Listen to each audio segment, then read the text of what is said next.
TomandDanWateringHoles.com is all of our brewery and bar partners. Some venues on here, too. Yeah, if you go there, ask for a piece of Tom and Dan merch, they'll give it to you for free, and that'll let them know that you came from us. We just got 1010 Brewing, which is Mike Wallace, has been a friend of ours for 10 years plus. He's a great dude, and 1010 Brewing right there in the heart of, right outside downtown Orlando. Handcrafted beers and all kinds of fun stuff. Their kitchen is fun. They have great local music. The Big Green Egg outside. It's really, really fun. Yep, that's right here next to the studio. Yep. But then we also got Tap That Beer House out in Davenport.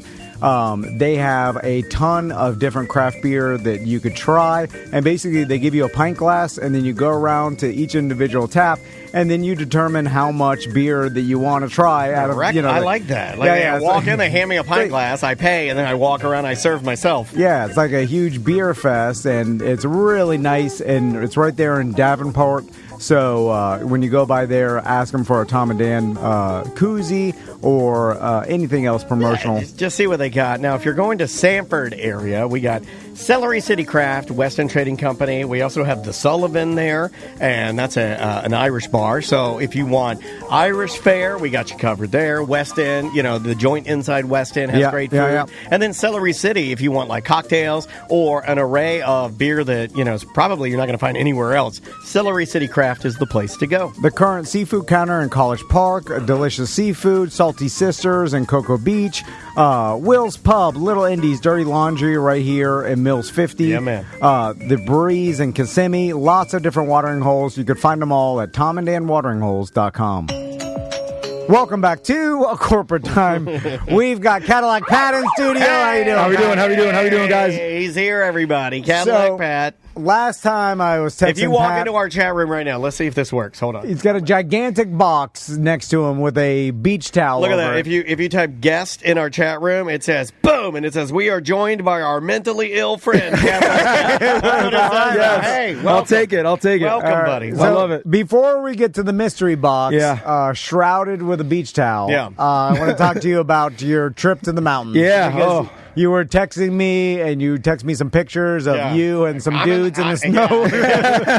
Me and my bros are in the snow bros. Just one dude, that was it. Okay, you and one dude. I took in a the dude mountains. into the mountains, and Yeah. So immediately when I saw that, I got a little sad for you. Like, I'm sure Pat would want to share this trip with another woman, with some sort of significant, why would you some partner that he goes on a romantic trip to the mountains and said it's just a guy, a bro trip to the mountains. It is. Both of us, like in separate rooms. Whacking it. Yeah. Were you in separate rooms? Same room? No, separate rooms. Okay, You shut the doors, right? Yeah. I know what happened. Well, it's got, there's two beds in there. Why not stay in the same room, right? Yeah, so you can talk. Are you awake? Hey, are you awake? We did do that a couple times. We did do that. You want to come in here and snuggle? So where'd you go? We went to my buddy Paul. I grew up with, my best friend from growing up. He owns a rental house in the mountains of North Carolina called Beach Mountain. It's like the closest ski mountain to Florida. Oh, wow. Okay. So he bought a house up there with his family, but he also uses it as an Airbnb. It's a huge,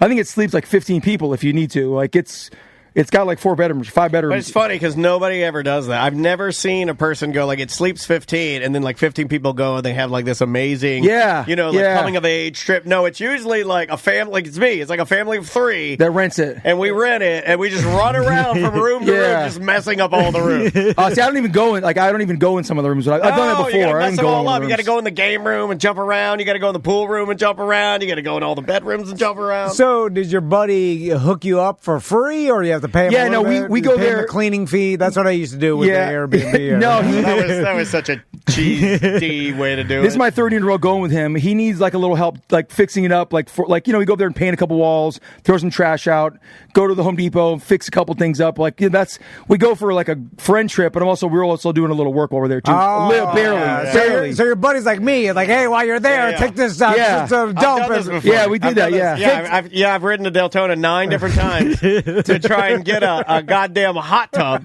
Oh, I've heard of this You know what my friend. payment was? Pizza and beer. I almost cursed right now. McDonald's.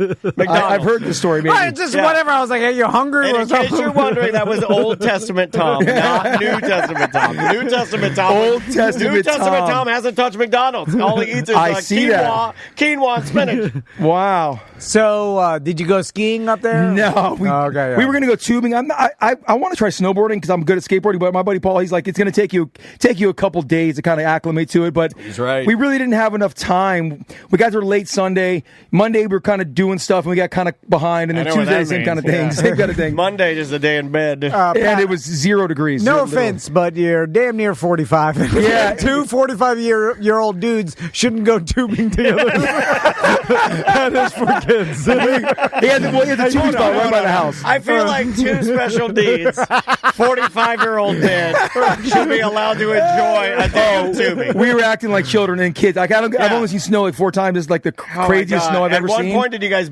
you both bent over to pick up each other's mittens and your noses touched? And you had a Hallmark moment. Did that happen? No. You both bent over to pick each other's. You went to get her. He dropped his mittens, and you bent over, and you're like, your mittens, and then you looked at each other, like, oh my god, and you just grazed his cheek. No, right? not this time. You Maybe last grazed time. his cheek a little bit, and you're like, you chopped your mittens. Where we're at, it's bear country as well, so everything's bear related. Funny That's fat puns. guys. That's fat gay guys. That's true. But we were there last year, and we literally hit a bear with our vehicle. A bear ran out of the freaking woods and hit the bear jumped and just kind of grazed our rental car and ran off into the woods. I jump out of the passenger seat. I'm chasing this bear down. Literally happened last year. Yeah. What are you chasing it down for? You're chasing a bear dressed like Michael Jordan. You're wearing the 93 Michael Jordan, like the outfit he wore to the Grammys or something. You're running through the woods. Yes. The bear's telling some friend bears, like, you wouldn't believe this white dude. I'm wearing the 93 Jordans like now. MJ. Chased by a guy who thinks he's Michael Jordan. I'm wearing 93 Jordans right now. Okay, these are the 93s. Yeah, you got the 93s on. Yes. See, I've learned a little bit from you. You should be proud of me. I appreciate that. Man. I appreciate that. You remember Uncle Bobby's name all the time, which makes me proud, actually. Well, I mean, we care about you. We do. I like do. JJ. So, Yes. you talk about. I really do think that means a lot to me, honestly. We've known you like 20 years. A long time, yeah. Long time. So I'm curious, two 45-year-old dudes kicking it at their friend's Airbnb. At his Airbnb, yeah. It starts to snow really heavy. Oh, my You're like, God. oh, well, look at this. And then you both run outside and then just start giggling. Playing in the snow. Yeah, we did. We went around a block at like 10 o'clock at night when it was like a blizzard, like around his block. It's seen us go down a little hill and around, and just drunk walking around in the middle of the night with a flashlight. I love you. I love you too. So are you picking up the snow and you're like, and throw it at it? I wanted to make a snowman, but I forgot. I just never got to it. Make a putt play. Forget it. There's so much you can do. I know, but There's snow angel, snowman, that's it. That's Snowball it. fight. Okay, that's it, yeah. There's a tubing, that's for Build an igloo. But there's a tubing place right by his house. Like, you could see it from his house, like, and it's free. We didn't get to it.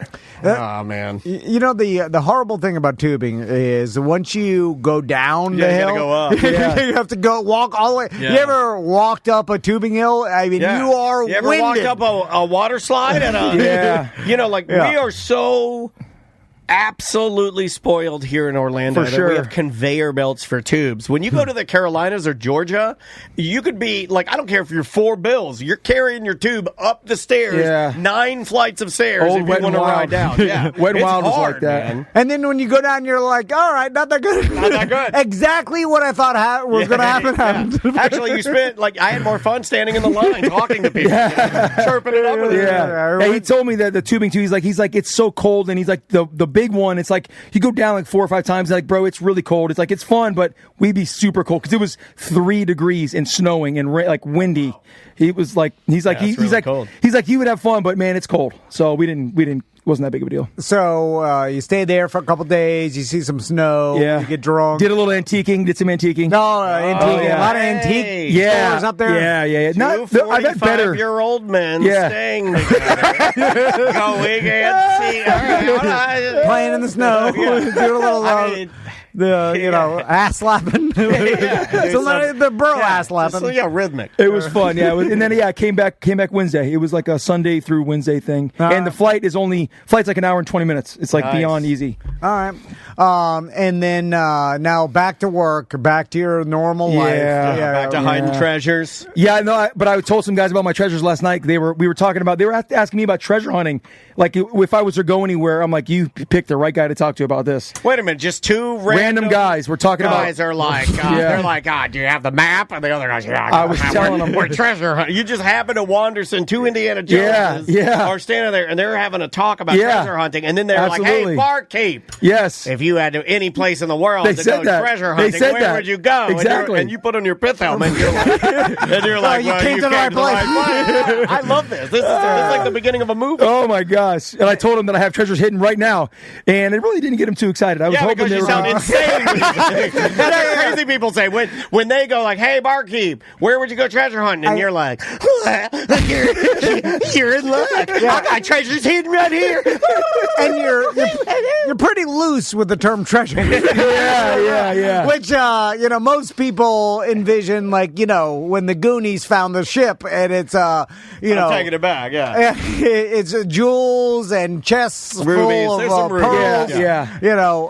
Well, I do hide junk in my treasures sometimes as well. Like in mason jars, I have stuff like junk, but I think it's treasures hidden as well. Yeah, that's what crazy people say. The two that are on the road. Well, I Hoarders say that. Yeah, that's what I was referring to. It was the junk in the mason jar. Yeah, you understand that insane people feel like this Fuji water bottle that I'm holding is clearly trash. Like they think that this is the most precious thing on the planet. Even you put $1 bill in there, it's still $1 bill. That's nothing to them. That's trash. That's trash to a crazy person. And it's worth less every day that goes by. So soon it will be just worth the paper it's printed on, and that's when the crypto skyrockets to the moon. That's what they say. Anyway, beautiful crypto. So let's get to this mystery box. All right. It's pretty big now. I mean, one of these days it is going to be a gun. We've made so many jokes. I mean, I know it's hard for you to get out of your little nook. No. For me, I'm in a wheelchair now. shot. A lot of people don't know that I am confined to a wheelchair. And with your hips, he'll gun you down easy. I'll beg for. You've been running, so you might be able to make a run for the border. Also, knowing about his gay vacation story, I'll just beg allegiance to him. I'll say, I'll give you any favor you need. You know what I mean? I'll be like, I'm in the chair. I'll give you a snow job. What do you need? Job. Yeah, what do you need? I'll become I'm your private dancer for money. So all right, I brought a couple things in there, but there's only one main things. Okay. But the first now he's just bringing in like cartons of trash. Wow. First thing I did is I got you guys a gift card for always being nice to me. As you're being mean to me. I was being mean to him. God. You know what? Give it to Tom. I don't deserve it. This for lunch for you guys.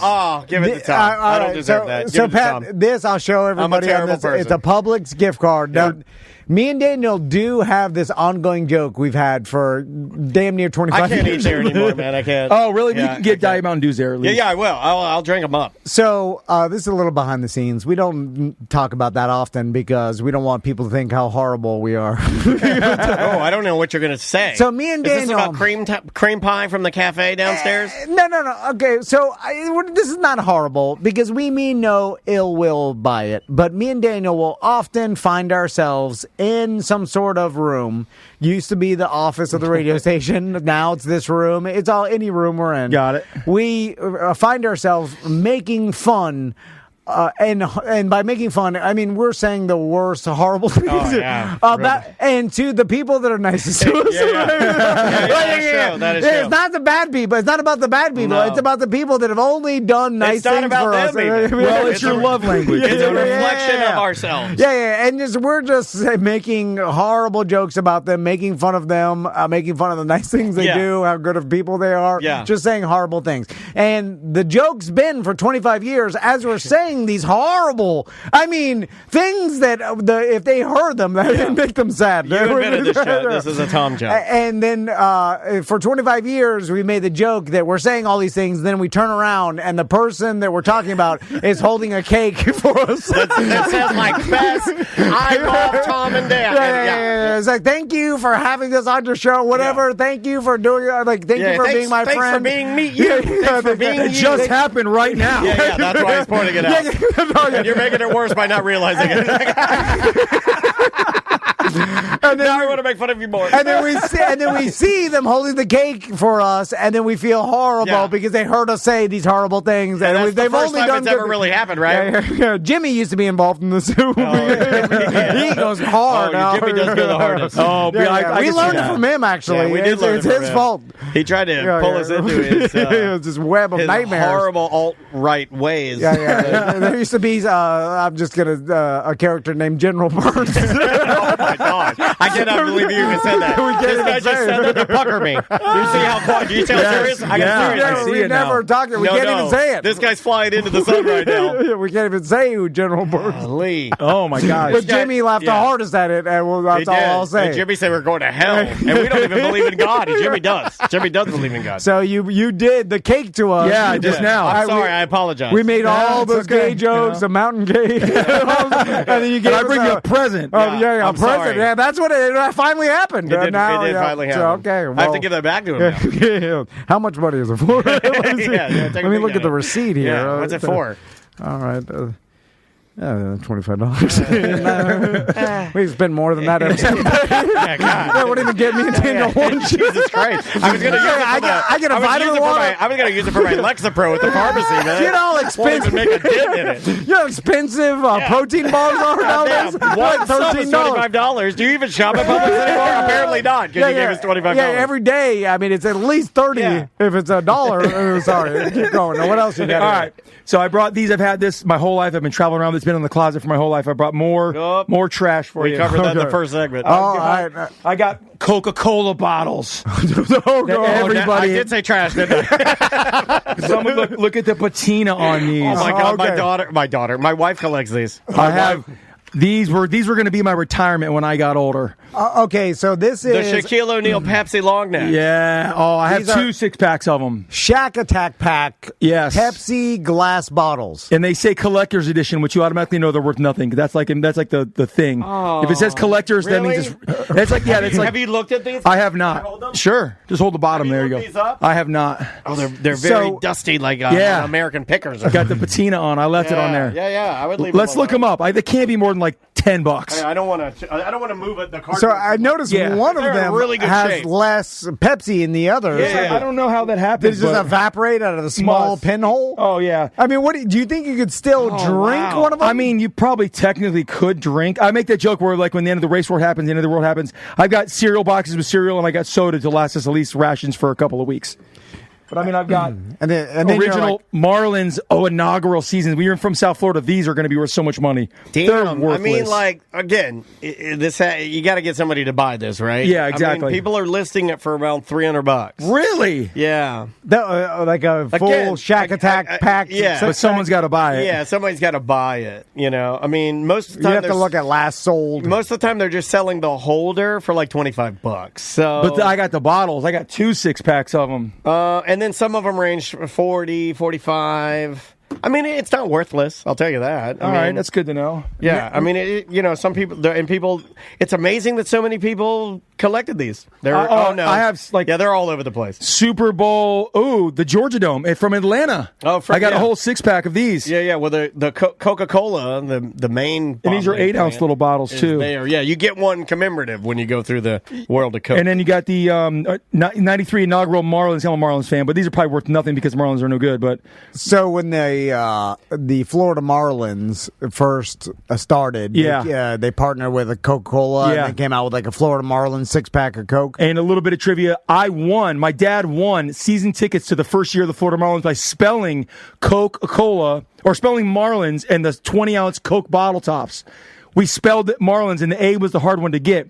So we had 2 for free inaugural season tickets in 93. We spelt the word Marlins. We won. Oh, really? Tom, you had all the tabs, but you didn't know how to spell it. So they just well, yeah, we had free tickets. I or they?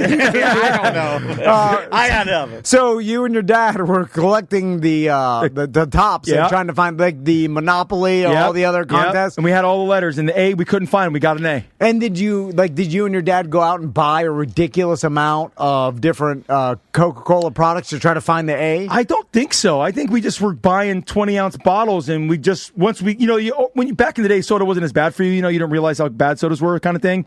And we just were buying a lot of soda, and I guess we just kind of got lucky. I don't know. You got one of those thick boys in there. Hold that thick boy. Did you go to the game? Yeah, look at that. That's what I used to drink. That is okay. Can I see that? Yeah.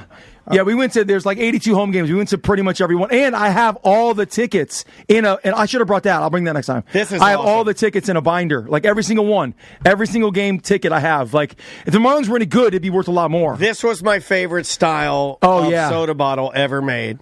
When sodas first Is there a year on that thing, Daniel? There's got to be. Like, look at that black little print thing. I've never seen a soda bottle like that. Right there. Look by your thumb. When I was a kid. Right there by your thumb, above your thumb in black. It looks like a medicine bottle. 16G31 18:27. Yeah, we don't that really means. know, yeah.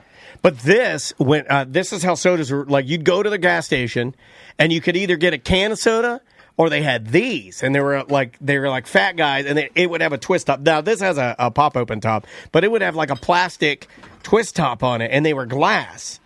And I loved them, man, like, because you got a little more soda, and it felt like cool. Yeah, Gatorade's had a glass bottle, too. It just feels cooler. I've never seen a soda in a glass bottle shaped like this. Yeah, it was just cooler. It's like a 2-liter miniature glass 2-liter. Yeah, like there's no neck. There's no, I guess they eventually like that. I get mellow. I wonder if it was a regional thing, because honestly, I don't remember these either. I don't even know idea where I got that, because that wasn't a Florida thing or South Florida thing, at least. I don't know. I have no idea where. Maybe in it's Florida, regional. we had a twist top.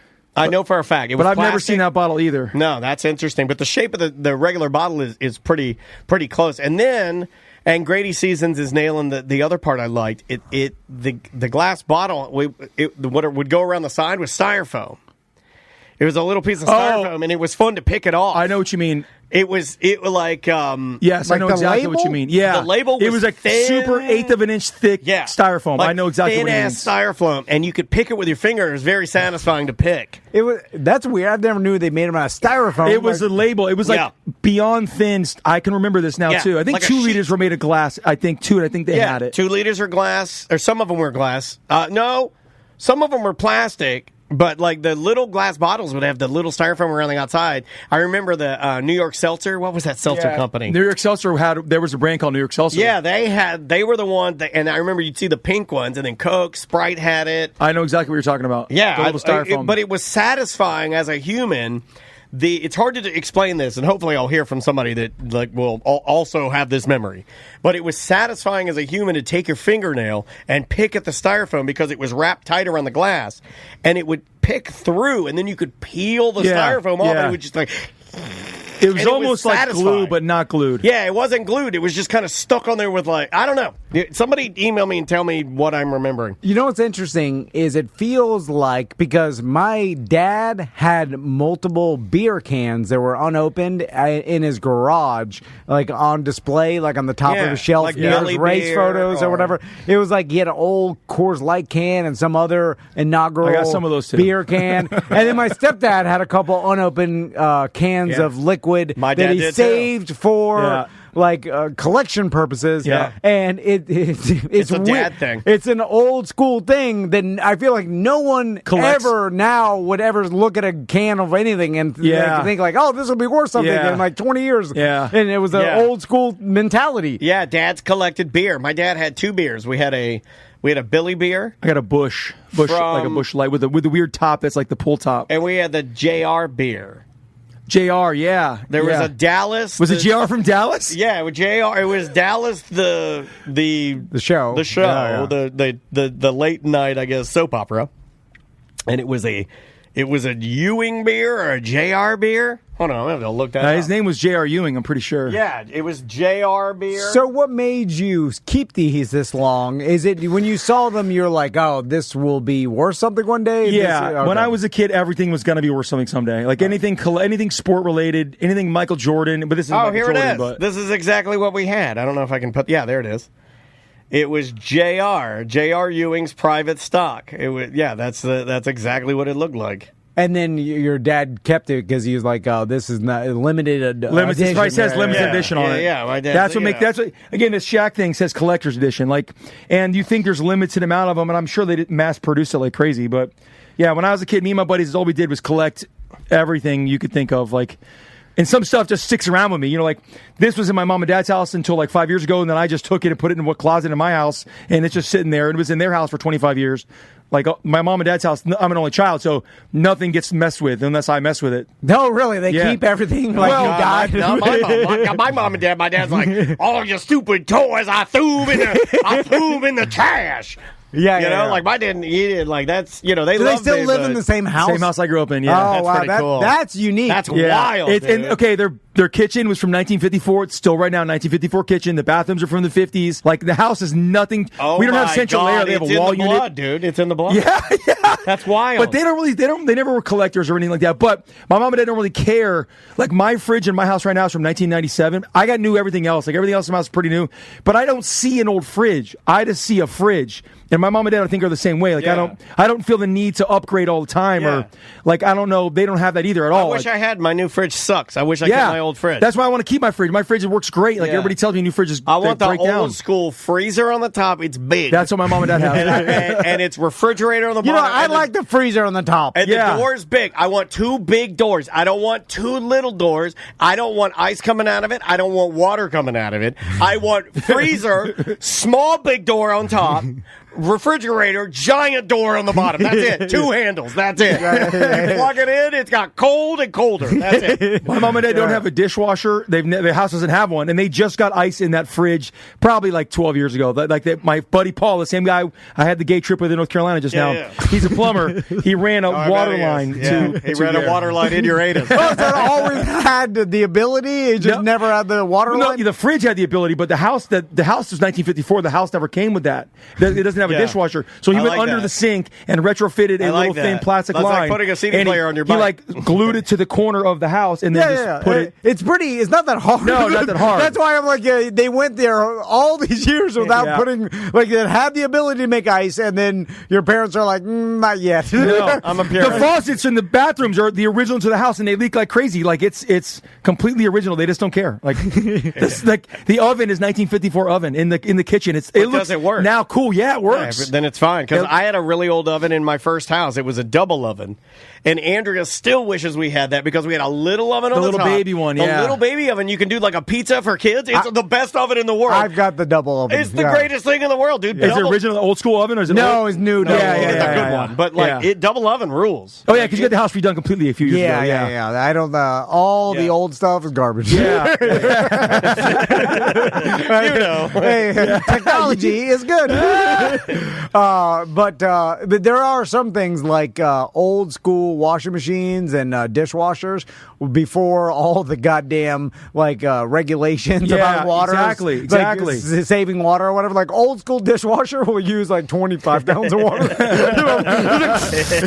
It's just waste, and then it'll take the last 15 minutes is just the water dumping out. And then, but now it's all about like using less water and like tiny little bits of sports. I have a very small dog. He's tiny. Like he's like what, a foot long and less than a foot tall. Yeah. And when Maisie and I give him a bath, I have her fill the water up past his head because it's just easier. It's easier that way because then he can't go anywhere. Yeah, all the way up. And then all he has to do is swim a couple circles. He's good. Him up good. He's good to go.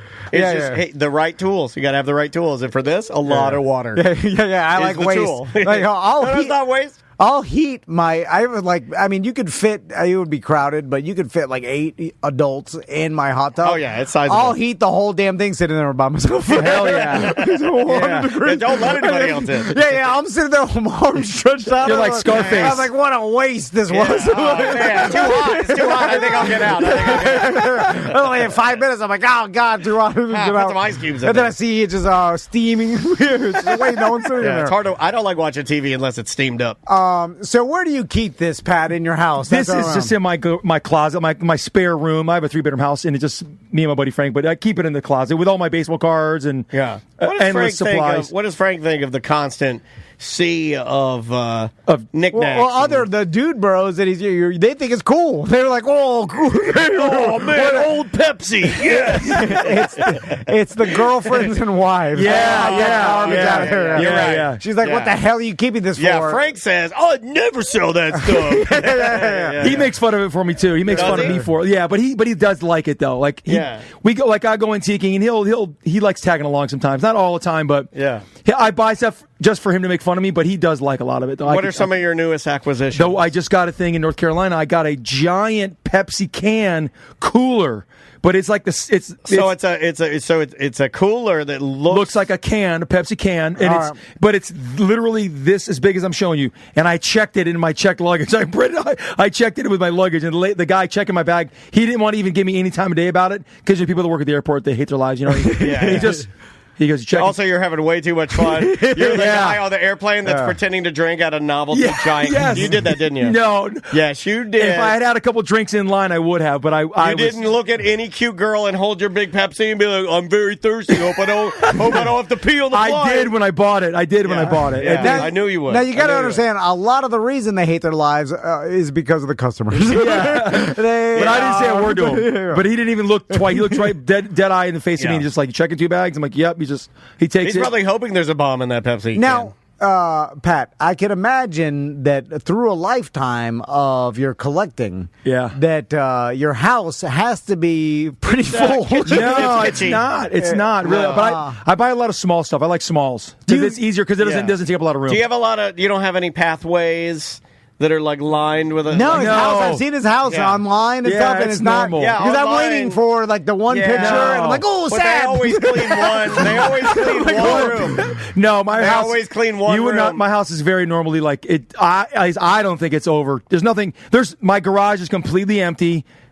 All my rooms look like normal bedrooms. How is that possible? My garage is filled. My garage is empty. Now, what? Because I was going to say, you've been looking for a place for Max to practice his breakdance. I was going to say, the garage is the best place. You put a couple box fans in there. It's nice and cool. He can do it when it's not raining. Or you're going to have to get rid of some stuff. I just cleaned it out after Christmas. It's full again. You've cleaned your garage more than you've cleaned your garage more than I've been alive years. So how do you, do you get rid of any of this stuff? Ever? Yeah. Stuff kind of... I like giving stuff away. I don't really ever... I don't sell any of my stuff. It's trash, so... Yes.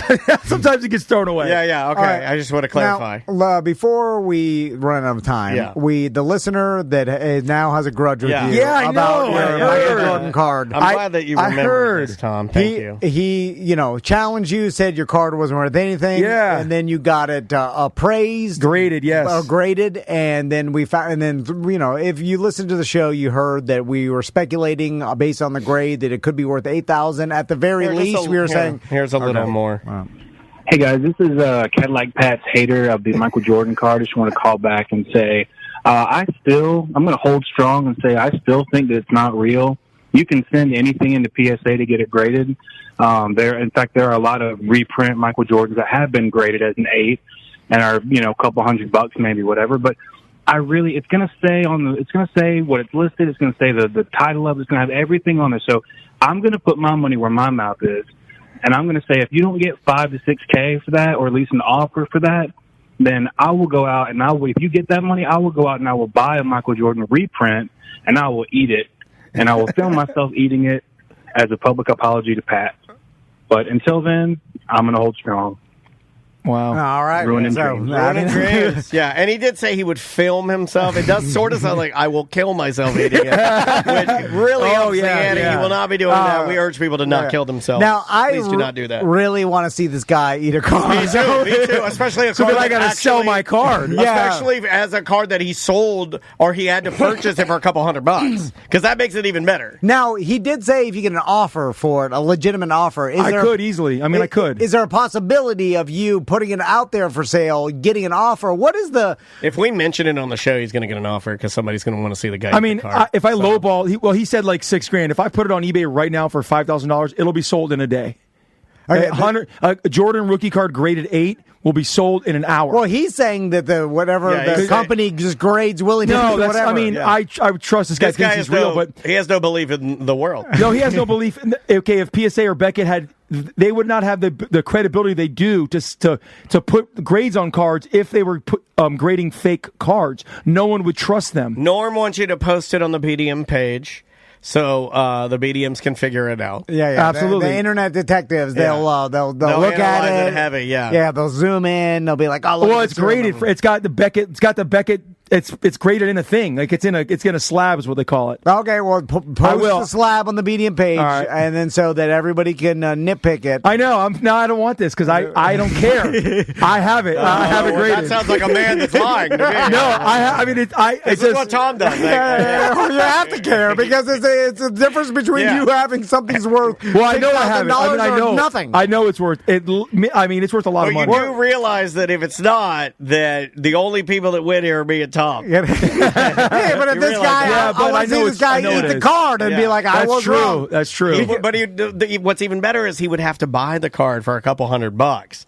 See, just eating paper, that's meaningless. He's got to buy it. You're saying he offered to buy a fake card. That. Yeah, he said, I will buy a card for a couple $100 and eat the card. That's what I like, is that this dude is straight pissing money down the... I like that. And then could you just put the card up on eBay and then get a legitimate offer and then decline it? Yeah, and then decline it and then just take that proof. Or is that kind of like... It could be collusion. Like I could have you make the... Like I could put it up there and you could... make the offer. Well, me and Daniel thought about that already. We would just buy the card from you for $5,000, so this guy eats it. Then you give us the card back. Ooh, I like that too. Or we wait till Michael Jordan dies. Oh yeah, we already researched that. And then it skyrockets. It's gonna go through the roof. We already researched that. And my Dwayne Rock Johnson card, if he ever runs for office, oh my God, that's gonna be worth a good trillion. Yeah. And Michael Jordan, I looked it up, and people say he's in good health, and his yellow eyes are just something that old African American men get sometimes. Okay. It's called something, whatever. But I saw some other reports from friends that say he doesn't eat and he drinks a lot. So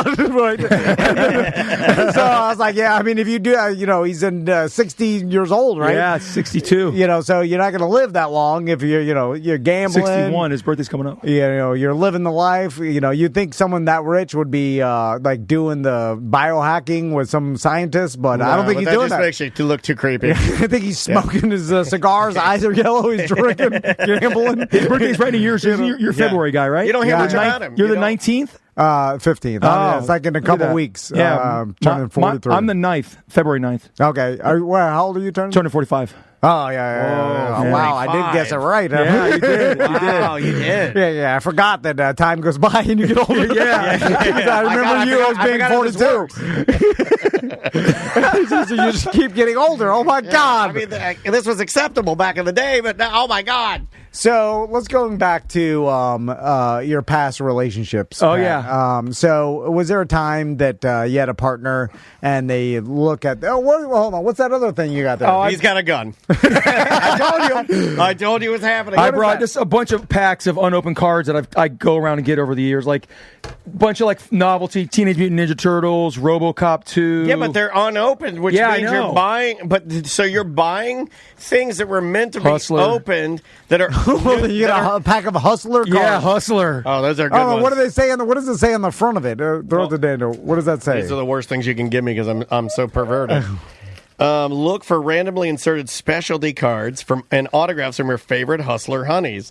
Hustler collector cards. You want to open it? Let's open it. If there are naked chicks in there, let's open it. Oh, there's naked chicks in here. Yeah, no, hold on. It could be worth. Look it up before we open it. Unopened. Well, like, what if we? Oh my God! Honestly, think that a Hustler card. Oh, this is the. You know what? Forget the Jordan. It's the Hustler. Larry Fine. Oh, there might be. There might be a sign to beaver hunt in there. They made a movie about the old wheelchair creepo. That's me, Tom. I'm right here. Larry Flint. Right. He was a Hustler guy. You want to open it? No, look up unopened Hustler card value just to make sure, because I don't want to ruin Series 2. I didn't even know they made playing cards. Neither did I. Did they make Playboy cards? I'm sure they did. I'm sure. I just haven't come across any because I come across cool, weird packs and I buy them all the time. Now, you can get them on eBay right now. You can get 1993 8 packs of them for $55. Okay, well, $55. Yeah, it's not bad. It's like a $6-8 pack of cards. They're going for about right about $10 a pack if you buy one. Like if you liquidated every valuable, and I use that term loosely. Yeah. And they are completely naked. Yeah. You cannot show these cards completely naked. Like, let's just say that someone, a professional... there's weenies in some of these cards. There's weenies? Yeah, it's live it's a live action card. Oh, okay. So there's if we liquidated all my assets? Yeah, and then a professional came in and got the top value for each pack of cards. Like Hustler. I got boxes of unopened stuff too. Yeah, all the soda, all the garbage, the ping pong, everything. Everything. What do you think we're talking here? I mean, are you including 50, 80K? No, if you're including my Jordan card, my The Rock card, my pinball machine, my Miss Pac-Man machine, my 1955 working Philco refrigerator, my claw machine, I mean, those are the big ones. Okay, yeah. And my Cadillac, I guess. I mean, maybe.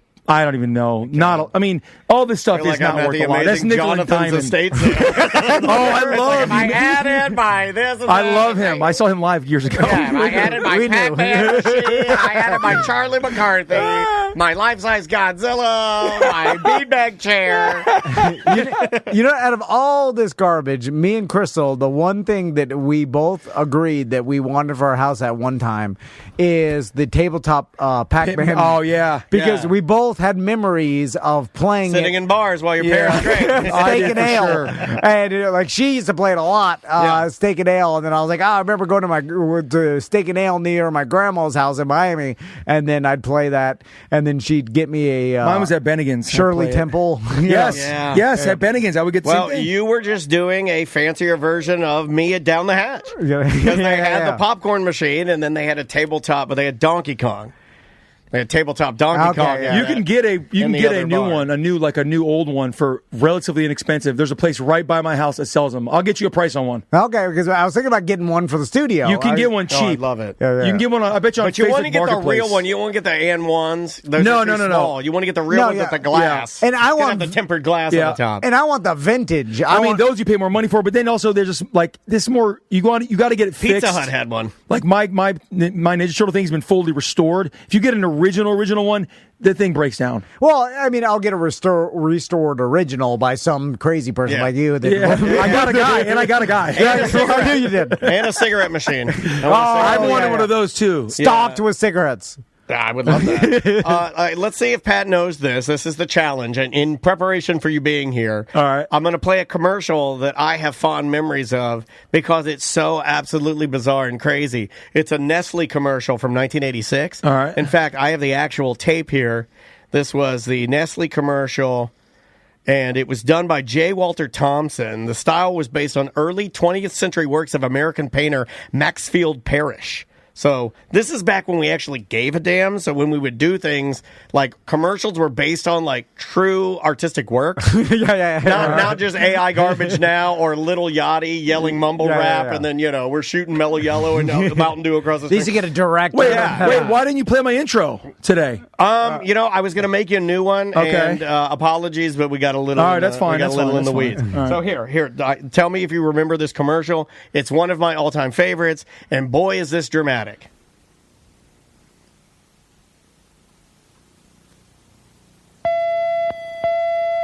It was a countdown. Oh my God. This is like the actual test footage from when it would have played. 2. Here we go. Sweet dreams you can't resist. N-E-S-T-L-E-S. A dream as sweet as this. N-E-S-T-L-E-S. Creamy white. Dreamy white. Nestle makes the very best. N-E-S-T-L-E-S.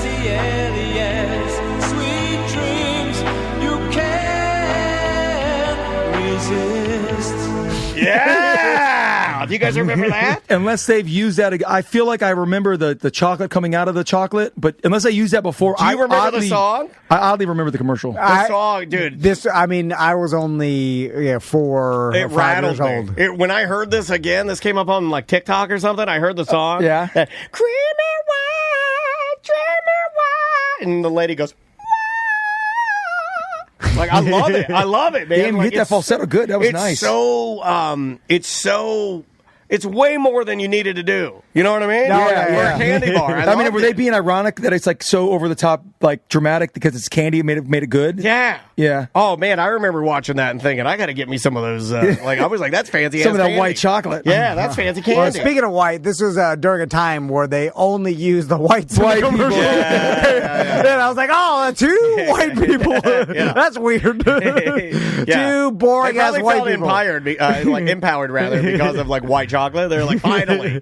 Oh, look, a Tom and Dan fan came into Brass Tap where I work Wednesday through Saturday nights. You can come find me there. He brought me a whole lot of the Simpsons watches And I want to give a shout out to him. I forgot his name, but he gave me all of them, and I got one of them working. And here, listen. Yeah.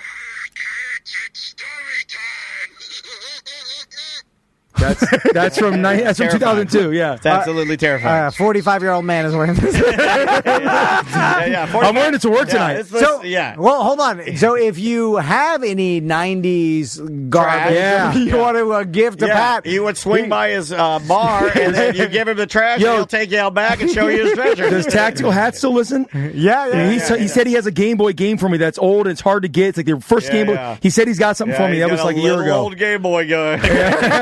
Little and hard to get. Yeah. Give it to you in the mountains. You got any 90s trash, especially with Michael Jordan on it? I want it. All right. So if you're gay and have trash, find Pat. Yeah, he's at the Brass Tap by Waterford Lakes. He's there bartending.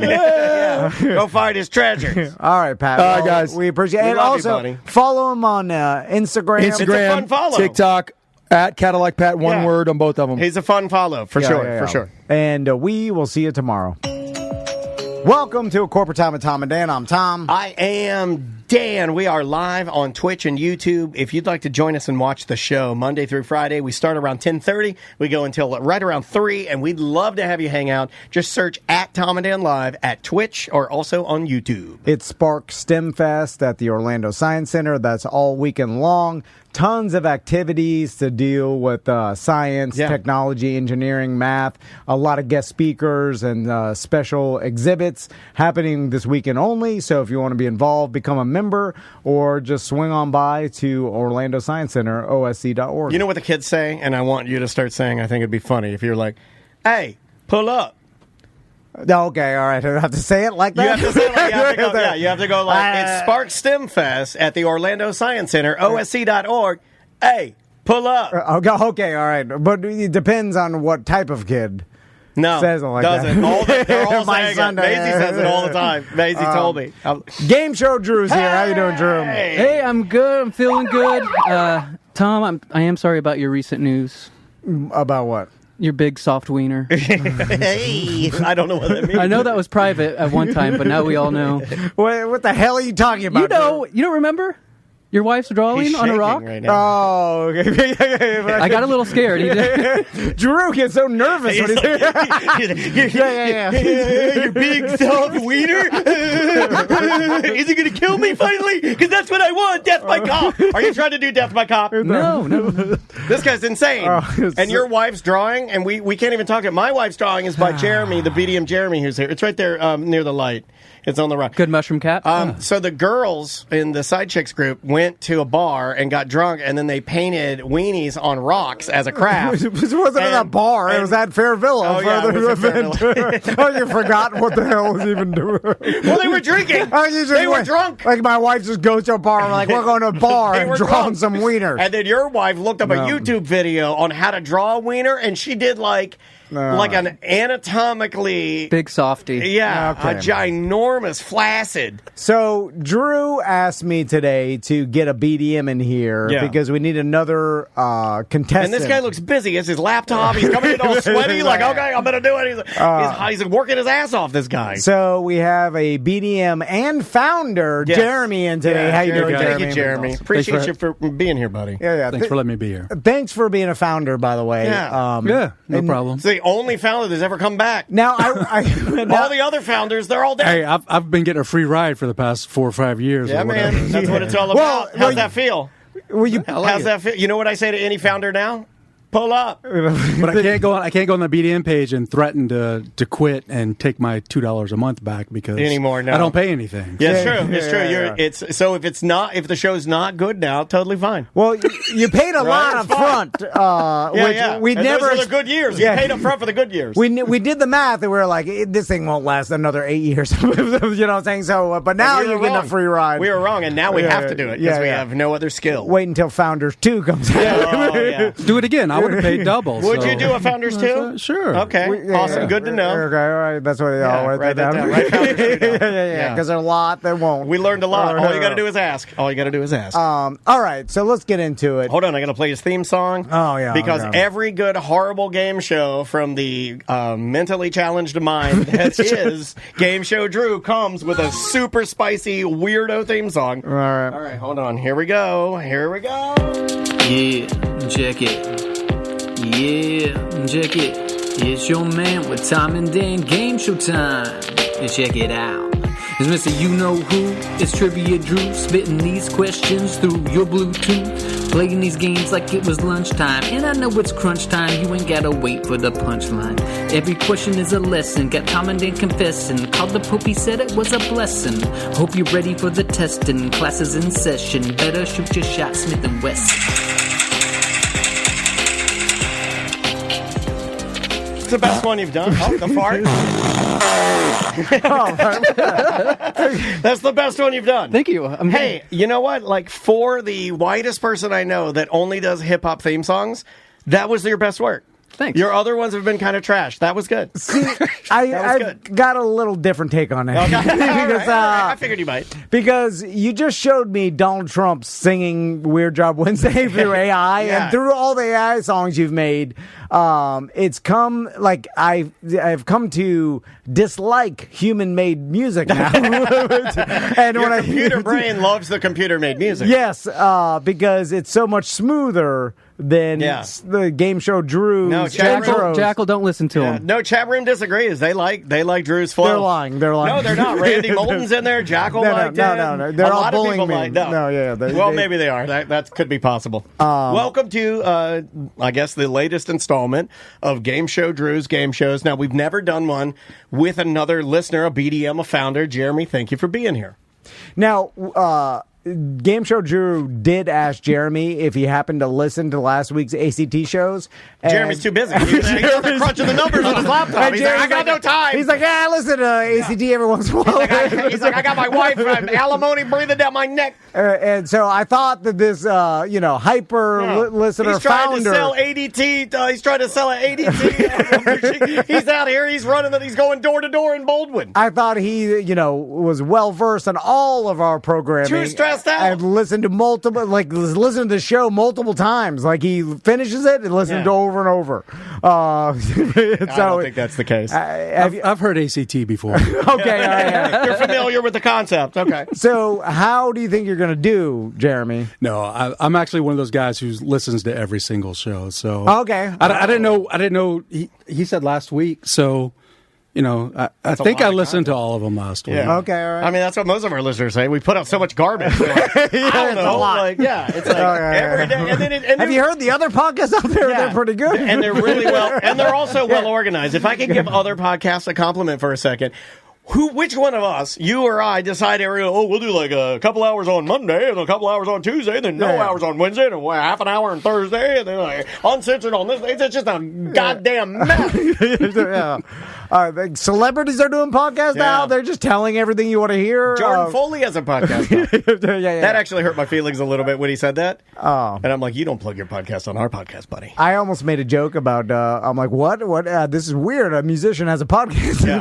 It's odd. I've never heard of this. It angered me a little bit. Okay, sorry. Anyway, let's start, Drew. What do we got first? Sure. Just so you know, too, I don't know if you ever watched when I'm doing the bit. We also have mini games too. So we have some challenges. Oh, this guy's where feeling you can himself. show This your guy's cocky strengths now. and I don't know skills. if you've watched me when I do my bit before, but just break it down for you, Jeremy. When I do my Well, I mini didn't want to shock him when we hit our first mini game. All right, that's fair. All right. As we do it every time, I give you a hint to the answer, just in case you can't remember what you said. Maybe you can use that hint to get to the answer. We've never remembered what we say on this show. So. It's pretty interesting.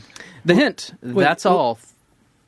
What happened, Jeremy? Jeremy, all right? Oh my God. Do I just yell out an answer? I don't know how Sorry, this works. yeah, my bad. So I'll ask the question. I've never heard it before.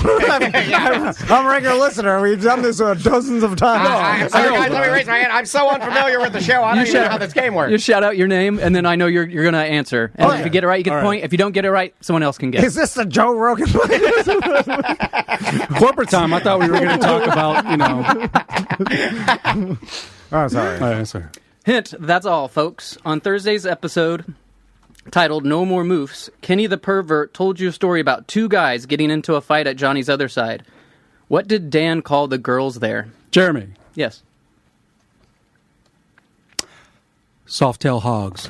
Soft-tail pigs is the answer. That's points. Hold on. Dude, he's going to win. That's different. Soft-tail hogs is different than soft-tail pigs. I think you got to give him the I points. gotta give him the point. Yeah, I think you got to give him the points on God. that. God, this guy's a stickler. I didn't even remember I said that. I was thinking Conway hags. Sorry, that's an inside Orlando joke. Yeah, I was going to call him grease horn. Sorry, Johnny. Well, they know what they are. I mean, come on. Right? You know, if you're drinking a Miller Lite from sun up to sundown and all you eat are hamburgers, you know where you are. Now, so Drew, you asked me to bring in a BDM, and I feel like the BDM that listens to the show all the time is going to have a crazy advantage over me and Dan and Sam that usually plays. I kind of like this. I want him to win. I like Jeremy. We actually... Wouldn't you rather Jeremy get all the plastic garbage that Drew buys to give us that we don't care about? Yeah, but if it's a blowout, then it becomes not fun to watch like the Super Bowl. Like, you know, Well, don't worry. I'll do a weirdo halftime. I'll start rapping, and I'll make all the white people super mad. But it'll be top tier hip hop. It's going to be really good. All right. A minor. Okay, so Jeremy's on the board. Yeah. 1 point. Who's keeping score? I'll do it. I'll do it. All right. We got Jeremy's Jeremy. one. Do I win a prize? Yeah. I'll give you a prize. Well, Drew's always, he gives out the prizes. Yeah, but he didn't bring a bag of prize. And did you bring a bag of I got a bag, but I'll get a prize. Today's about... If I get them all right, can I get one of your hip bones? Yeah, you can. Yeah. You can. Or I'll just give you the hundo that's in the pinball machine. That's a good gift. All right, question number 2. Hint. Groovy and Toothy. On Friday's free show titled Cream Pie McGee's, Dan said that R&B... That's not the title. It's Cream Pie McGee's Equine Therapy Center. That's the name. You said you never know the titles. Well, you looked that one up. Well, no, I wrote that title. Cream Pie McGee's Equine Therapy Center is the name of Friday's show. By the way, Cream Pie McGee's is a good name. I would have to go to whatever that establishment is. Tom wrote that name. I know. By the way, this is the only time I actually hear the names of the shows. I've never gone back and looked at them or whatever. Like I know every time you say it, I'm like, whoa, that's a good name. All right. Dan said that R&B artist The Weeknd could walk into the studio and we may not even recognize him. What did Tom say? Something racist. Tom. Yes. He'll be dressed like psychedelic Dracula. Ding, ding, ding. That's correct. Hey, all right. Good. All right. On the board. Groovy and Toothy was your hint, so that's pretty good. Jeremy's got one. Tom's got one. Dan, so far, with 0. All right, now we're on to our first mini game. Yeah. Hold on. This is called Muffled Music. I've got a song for each of you, and you're going to take turns singing the song, but you have to sing it with your mouth closed. All right. Do you know what I mean? Yeah. Tom's the king of this. All right. Not humming, just sing with your mouth closed. Yeah, like... Okay. I can sing Like a hostage. No, lips like this. Lips closed. I never close my lips. You're asking me to do something I haven't done Your teeth ever. can move, but your lips just have to be closed. Yeah, because with your lips open, you can kind of talk normally. I can talk like this. Look, with our teeth like that, I can talk like this. Hey, it's Tom. Like a burn victim. Like a burn victim. It's a weird thing to say, Jeremy. Yeah. You know, with no lips, all they got's teeth. You burned your lips off. All right. It's a strange observation, Jeremy. Look at this. All right. Yeah, you can look at it. That's a song you're going to have to sing. Okay, you ready? Oh. You want me to, who's going first? You go. It sounds like you're ready, man. I'm ready.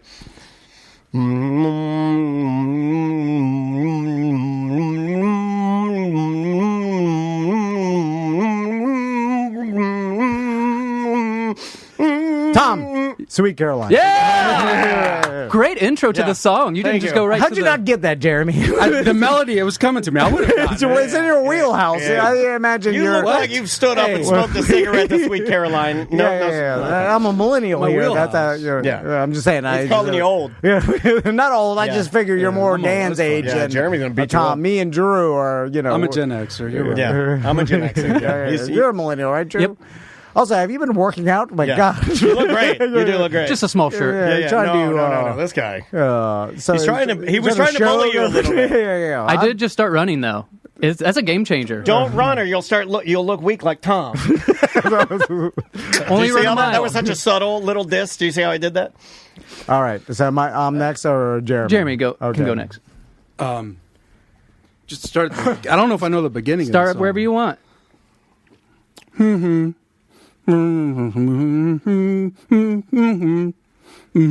YMCA. That is correct. Yeah. I'm on the board. Good job, Jeremy.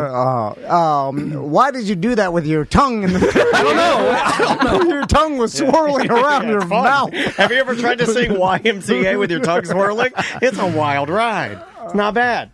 All right. I feel like both of these are just more humming than singing with your mouth Yeah, closed. you will Show us how it's done. I mean, much like our show, Drew's running out of ideas. All right, here we go.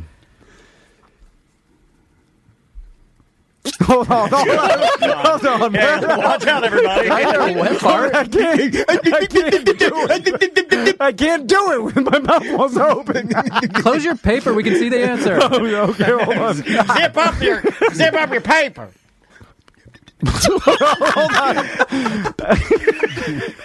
Hold on. My brain is a little hard. All right, hold on.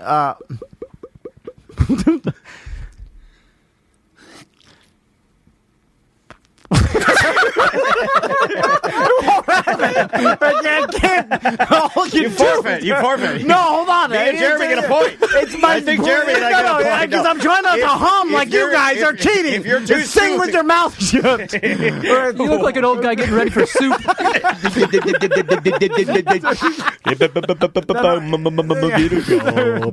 It's for some reason my brain won't force me to sing with my mouth shut. Hum. No, but it's sing not it. humming. It's singing with your mouth shut. It's different than Well, then humming. maybe I did it wrong. No, you guys are humming. I'm trying to do like game show Drew told Well, me you to. just because you're such a letter of the law guy, you're ruining the show. Hold on. There you go. that? You got it. Run it, run it, now, run it, run it. Give me another jazz blast like you just did that little planet, planet. Pretty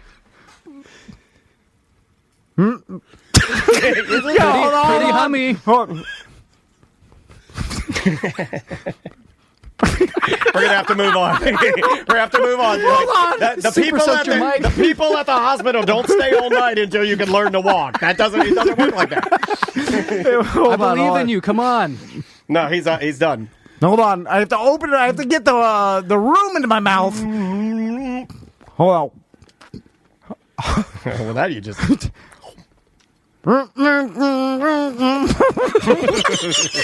Hold on.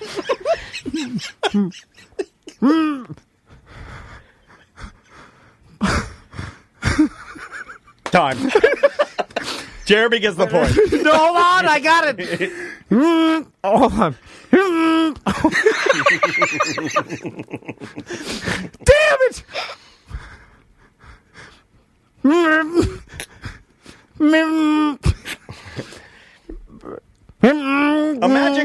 Imagine coming into this broadcast for the first time and you turn on the radio and you realize that these are radio professionals that have been hired to do this. And one of them has been doing this 30 years, the other 25 years, and the one in 25 years can't. You put the room in your mouth? That's what you said? I have to put the room in my mouth. You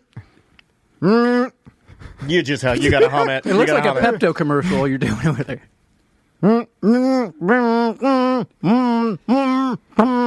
Yeah.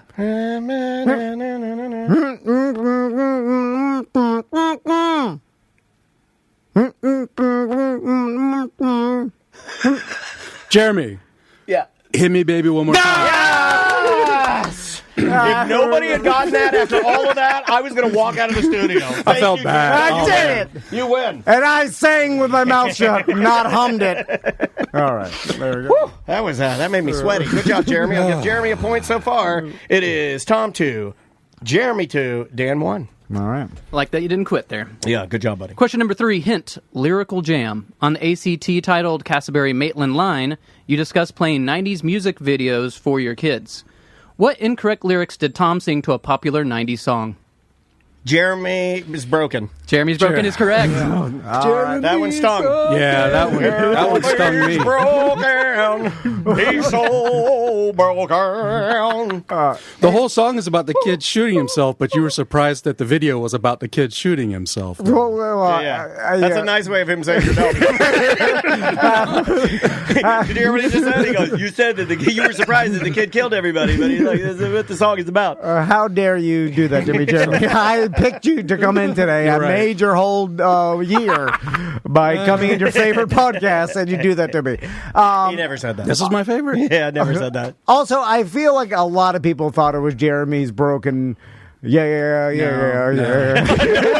Nobody thought that. No. Jeremy spoke in class today. It just now it Not makes more spork, sense. Not sport in class. Jeremy spoke in class today. It's all tied at 2s, guys. Everybody's tied up. It's a good matchup. I like having a BDM here. Yeah, it's fun. All right. Question number 4. Hint. Just like the movies. Same ACT. You talked with the ladies from Farravilla about popular kinks, including using handcuffs. What did Tom say he dreamed of as a young Tommy Van? Oh, no, I don't like what we're talking about these. God. Fairvilla handcuffs. I don't remember this. Oh, Tom. Yes. I thought that I'd be a businessman, eventually handcuffed to the bed by a prostitute. Oh, yeah. And they steal my money, and then my partner comes in, and he's like, I did it again. Yeah, you verbatim every point, dude. Yeah. It's because it's like literally it's how he goes to bed every night. He has to think about his prostitute businessman I like that your partner finds you. You add that into it. That's good. And I like that my boxers are still on because you didn't get to the coitus. The whore had some class. Yeah. You don't want to leave me. It's for the movie. It's really not for the class of the whore. It's really for the movie. Mel Gibson was like, I can't lay there with my dick dog out. Because it's the 80s and, Are the boxers the ones with, like, the hearts on them, too? Or they're mattress. I feel like they're... Like a mattress or a plaid, I feel like. So Tom is now winning 3 points, and me and Jeremy got 2 points. All right, there's a bonus question regarding that same conversation you were having with the ladies.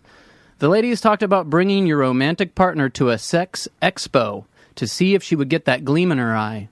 What did Tom and Dan say next?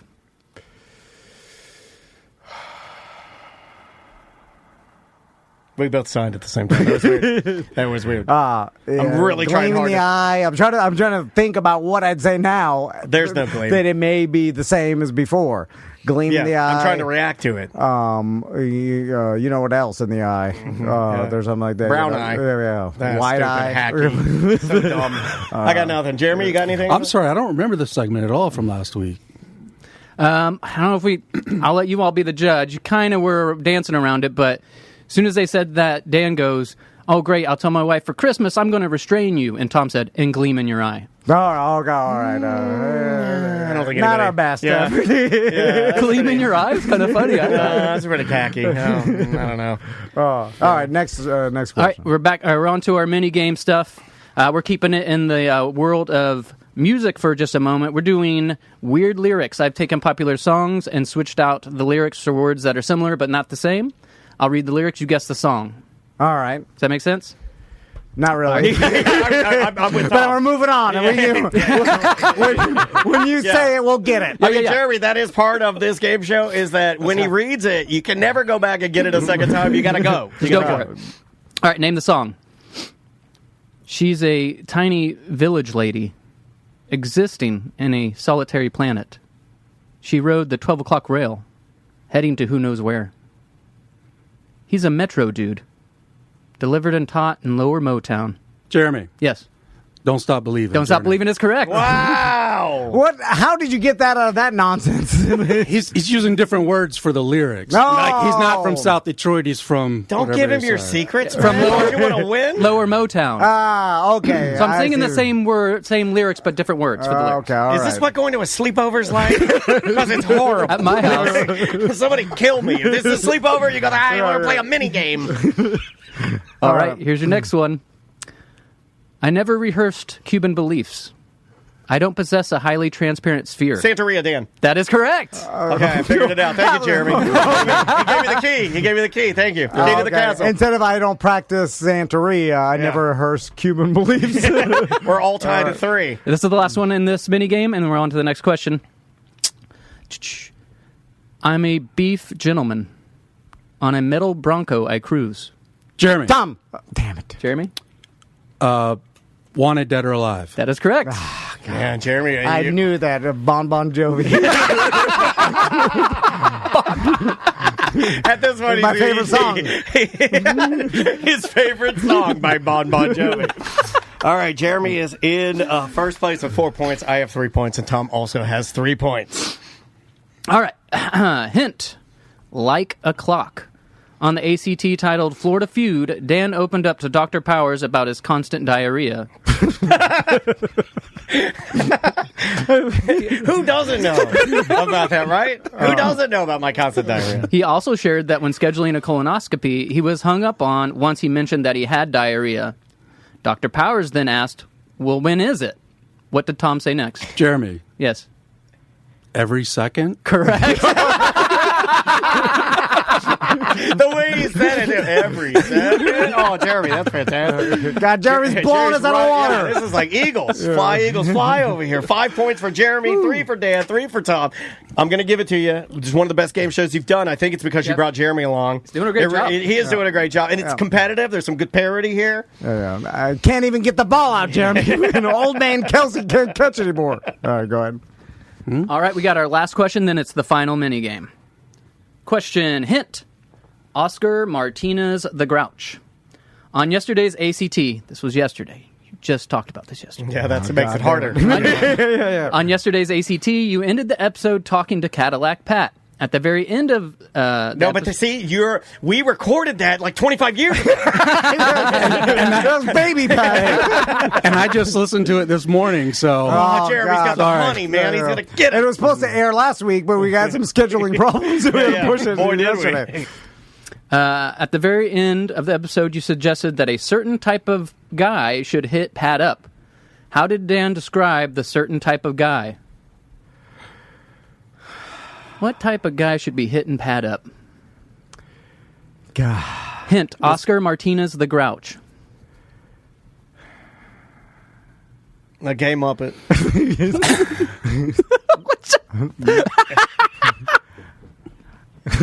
I got nothing. I got nothing. He was talking about bears, wasn't he? Bears or something? What was I talking about? I don't know what I talk about. Or insuranceman, something like that. Mexican puppet? Why would you say that? I don't know. He's been wanting to say it all day. He asked me this morning. He's like, it's okay if I say Mexican puppet today, right? I'm like, when? He's like, sometime during the show. Yeah. I'm like, when? He goes, I just want to say it. I was like, okay. Yeah, I wrote that down. We were looking for if you're gay and have trash. I said that? Yeah. I said, so for Pat, if he will fall in love, if you're gay and have trash, find Pat? Yeah, go see him at the bar. Okay. All right, that makes He'll sense. find love. It does make sense. Makes sense. All right, final minute game. What's the score right now? Jeremy's still in the lead. Jeremy, right? it's 5-3-3. It's me and Tom tied at 3. Jeremy's So this still can be winning. anybody's game. I have here some marshmallows. All right. Oh, God. You know where this is going. So No, I don't. I absolutely do not. Take my pants off. Lube up one of these back to the marshmallows. big soft one. So whoever's going to go first, and I feel like What if years Drew did this just to get a marshmallow up our ass? It's like eventually, Long and con. he made a bet with some millionaire, Yeah. like the millionaires. Or that one he's- of our friends, like EJ Brett or something, Bushy. that's in on it. Brett Bushy or something. And they're like, yeah. I want you to infiltrate. You're going to do this wacky game. yeah, for years you're going to gain their trust. And then one day you're going to come in there with my right-hand man, Jeremy, who's going to film it, and they're going to stuff marshmallows up their ass. All right. So, Dan, you can go first. You're always so brave to go first. All right. You're going to see how many marshmallows you get into your mouth, and then I'll give you step 2. I'll put them all in my mouth. I'll put the whole damn pack. Don't choke on them. I'll do anything. All right. So it's how many, and then. So first of all, Oh, you're supposed to start already. so first, did you count them? We got to know how many.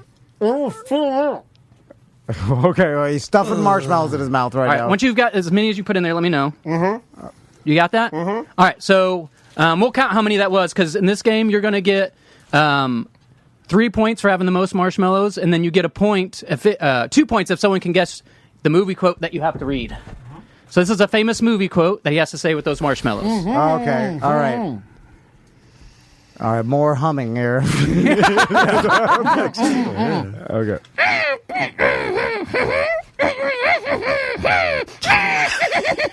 Jeremy, Yeah. the first part. I don't have the first part.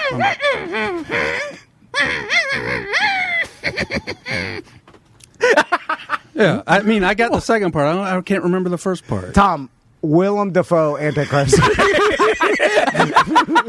It's the Rock, you know what scene. He's doing such a good job of it. Yeah, I just can't remember the exact words in the beginning. Is I'm going to get you, my pretty, and your little dog too. That's what I couldn't remember the pretty. Yeah. You All right. Okay. How many did you have in there? 1, 2, 3, 4, 5. Five is the record. Who wants to go next? All right. Oh God! I so had you to got spit it out. You got 5 marshmallows. Jeremy, I'm gonna throw this away real quick. and he got the movie quote. Yeah, you got the movie quote. Okay. All right. So Daniel's So on the lead Daniel now. gets the points that I guessed. No, you get one. Daniel gets 2, and then if he has the most mushrooms at the end of the game, he gets another 3 mushrooms, So marshmallows. complicated. They're always The complicated. mushroom mini game. All right. How many? I did 5. What's 4? I think one of them disintegrated. They're delicious, by the way. What What if we kill one of our listeners? Throw him in the dumpster. Right? You have to. I put him in the neighbor's trash can, like a whole of our Don't put other him in trash. ours. We got 7 right here. Wow. Okay. All right, you ready for your movie quote?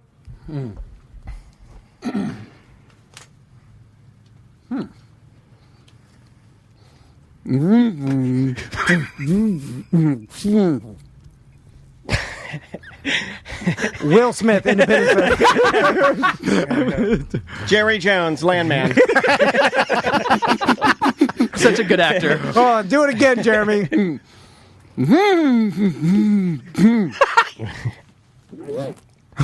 Oh, Are you choking? Don't choke. no, okay, all right. You scared me half to death. I don't know what we would do. I'm like, quick, kill him before he dies. It's gonna be a Do you need hero. something- do you- Oh, you're swallowing them? Oh, you swallow him.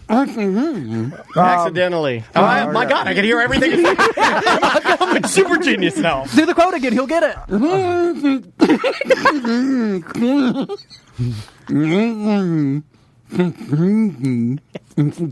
Julia Roberts, Aaron Brockovich. You can't handle the truth. A few good men. Oh, that's good. That's not it? Don't you throw up.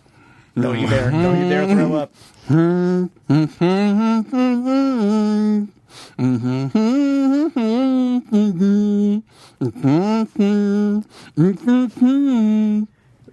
The curb stomp scene from American History X. I was gonna say that. The ending of Wicked, Part 1. Well, we can't get it. Yeah, we got it's nothing. impossible. Okay, well you can still get win with your 3 for the 7 marshmallows you got. he gets a Well, point he for that. swallowed a couple. He doesn't count. He's gonna hop chew them out on a piece of paper and count them. All right. See, I'm gonna go only 2 marshmallows so you can get my quote as a strategy. That's the stupidest thing you've ever said. All right. So how many do I need to win? So to win, you would have to get the 7 in there and us guess your answer. Okay, 7. Okay, there's 4. So Jeremy's at 6. I'm at 3. You're at 3. Okay, here is 7. So the 7 marshmallows. Okay. You don't have to open your eyes to put them in. Why are you opening your eyes big? Don't choke. Okay.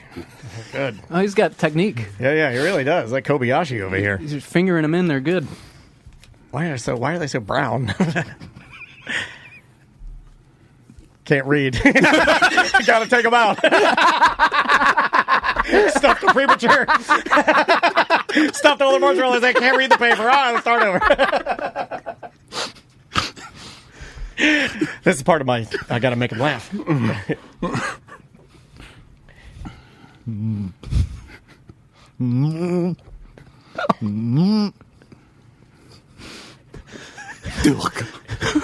The chat room seems to think that this is like the most dead air and worst show we've done, and we're both going to die. And we're both going to die all the show.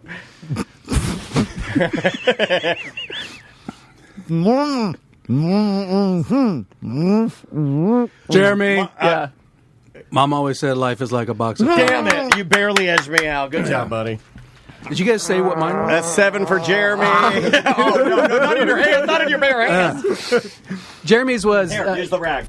Jeremy, you can reveal what yours was. Mine was nobody puts baby in the corner. From Roadhouse. No? Dirty Dancing. Dirty Dancing. Yeah, you're right. Sorry. And I I believe tried this, to hum in that song, but that's a good technique. All right. Okay. All right. Whew, that was rough. So, who won there? Jeremy he had 7, right? Marshmallows. You had 7 marshmallows, so that's a tie. Do they both get points? They both get 3 for that. All right. 1, 2, 3. Jeremy won then. Yeah. It is 9 to 1, 2, 3, 4, 5, 6. 9 to 6. Jeremy edged out Tom by 3 points. Good job, buddy. Marshmallow all over the mic. Thanks, it's fine. Well, congratulations, Jeremy. thanks, guys. You did a great job, buddy. We'll find some. How do you feel about how this went?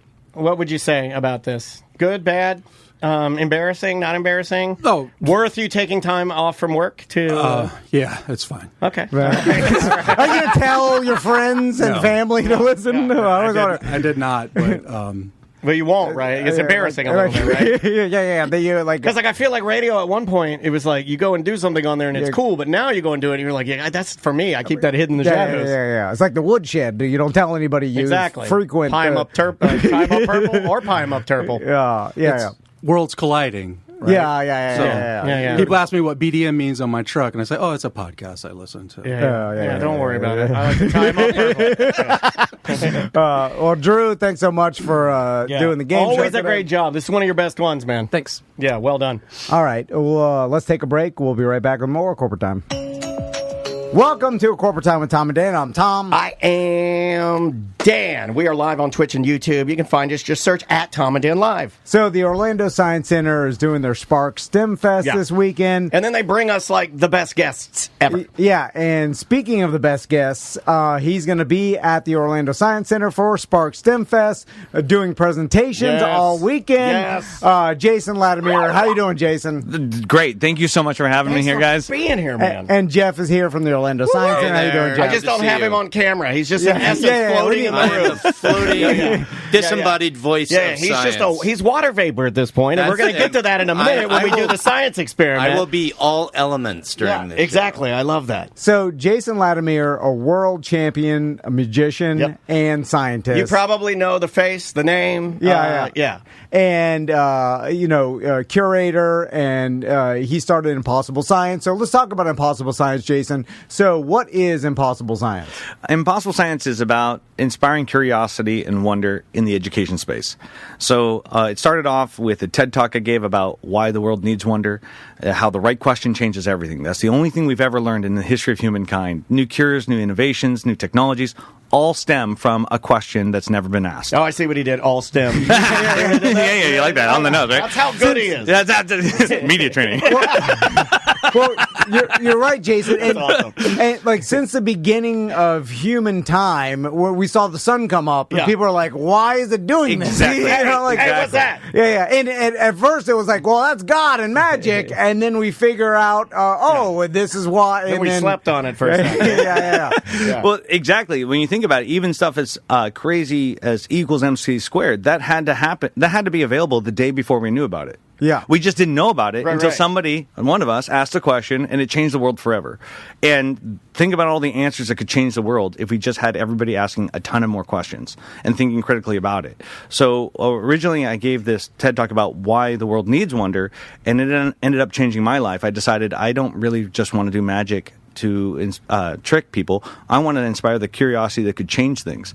And so I built Impossible Science to redesign how we deliver science and technology and engineering and mathematics to kids. Go find the TED Talk, by the way. I just want to mention that. Like, it's out there. I was watching I forget this morning. how long ago you did it, but I want to say like 10 years or something. Yeah, it was about 10 years ago. It's been a minute, but go watch it. It still applies. It's still like really, really good, and it'll introduce you a little bit to Jason. It points out how it's never been a good idea in the history of humankind to rank ideas by popularity. That's never done well for knowledge. And it turns out we accidentally did it in this race to get information. We rank things by likes, clicks, shares, and views, and put the most popular one first. And the big problem is, when does a revolutionary idea start off popular? And it falls to the bottom. Nobody clicks on the bottom, so they grab from an already popular idea, which could be wrong or out of date, and we end up burying the next great idea in the age of information. Yeah, it's like the internet was designed to almost, put the most popular idea first, which may not be the right idea, and it may get us to think one way when we need to think a lot different. It's limiting, right? Oh, yeah. It's just limiting. Imagine if the internet were around and we collectively thought the Earth was flat. You would actually have everyone uploading the wrong answer and everybody searching the wrong answer because everyone's uploading the wrong answer, which is therefore self-fulfilling. Yeah, because there are forms of this now, even. Exactly. We are doing this in certain area. I mean, like even simple things that I've done before, and then I go and I search them, and I'm like, oh man. Even AI. AI is searching and scouring the internet for the most popular answers of right now, and it comes forward as this ultimate truth. The problem is, it was based on the answers we gave the internet. Oh, I correct AI. I use a lot of AI messing around here, and I correct it every day. I correct it every single day. I have to fix it. And it's important that we inspire the next generation to see beyond our answers and ask those questions. And that's what all Impossible Science was about. Love it. Originally, inspiring curiosity beyond what we know. And it started off as a stage show, which is actually here in Orlando right now. Yeah. And then it grew into school programs, festivals, traveling science centers. We have 6 science centers we're partnered with on the West Coast, and this is our first time being a part of Orlando Science Center and the East Coast with Impossible Science. Yeah, sorry, I'm obligated to yell that. I'm obligated to yell that. We got to represent the East Side. Yeah, man. So, Jason, the reason I love magic, and a lot of people, our listeners, are like, "Well, Tom, you hate magic. No, he you does hate not. the supernatural." No, he does not. That's not fair. But I'm like, I think of magic like it's just a misunderstanding of science. You know, Absolutely. Everything you see is not supernatural. It's just I don't understand what's happening right now. And there is an explanation. And it kills me not to find out how a magic trick's done. And my wife thinks I'm crazy, but I think you're crazy too. I saw him. But your idea of how it works could end up being better than the way the magician did it. Like, he thinks that no matter what. Your answer. We were watching it all morning, and he'd look at that and be like, "I could do it better." No. I just said I think I know. The idea of saying that my question could be better or different than the last question is exactly how you get innovation. Yeah, that's exactly how it happens. Yeah. And so when you see the stage show at Orlando Science Center, I'll have illusions like bending light, shaping water, solid through solid objects. It's okay if you have questions at the end of the show. That's the game plan. And if you tell me if you tell me your favorite illusion at the end of the show, I'll tell you the field of science decided to go figure it out. Yeah. Because I have no superpowers. None. None. I'm just a guy who asks a lot of questions. Well, you're very much like Penn and Teller in that way, and I know you did Wizard Wars with Penn and Teller, and they're very transparent with a lot of how they do their magic, and I think that's why I gravitate to them. I really like them. We've seen them in concert, as you know, or they're amazing, and they have a very straight philosophy: never lie to the audience. Right. And if they are, they're going to tell you that they are. Correct. We are lying. Yeah. And I love working with them because they really push the envelope of what is it to be magical. Yeah. And I love that philosophy. I strongly believe that if you could do magic, you shouldn't be inside a box. I strongly believe if it's going to look magical, it shouldn't be magic only happens if you have a box. Yeah. There used to be a lot of box magic in the early 90s. We were box crazy. Unbelievable. As long as I have my box, I literally know it. We know a guy, our buddy Scott, who owns a whole storage unit filled with magical boxes. It was and all the little pulleys. Oh, don't touch that box. Yeah. Tie you up in the box, saw the box in half, the whole box. Switch your legs around box. No more boxes. And so I studied applied science to be a better magician. And then when I won the World Championships of Magic, I was like, this is a good idea. I'm going to keep doing this. Do you get a bracelet when you win the World Championship? I think of poker. What do you like? I'm dead. This is not. I know. Is that a dumb question? I don't know. No, it's a great question. I want to know because we know. Tom and I know. This is something that I impress people to say. I know a lot of famous magicians. You and I know. We hung out with before he passed, the Amazing Jonathan. We know Coach Kimlot. I used to open for Amazing Jonathan in Las Vegas. Oh, really? Yeah, when he was at the Golden Nugget, he gave me my start out there. I was a college student at the Magic Castle in Hollywood. He came and saw the show and said, "Hey, if you ever want want to open for me, let me know.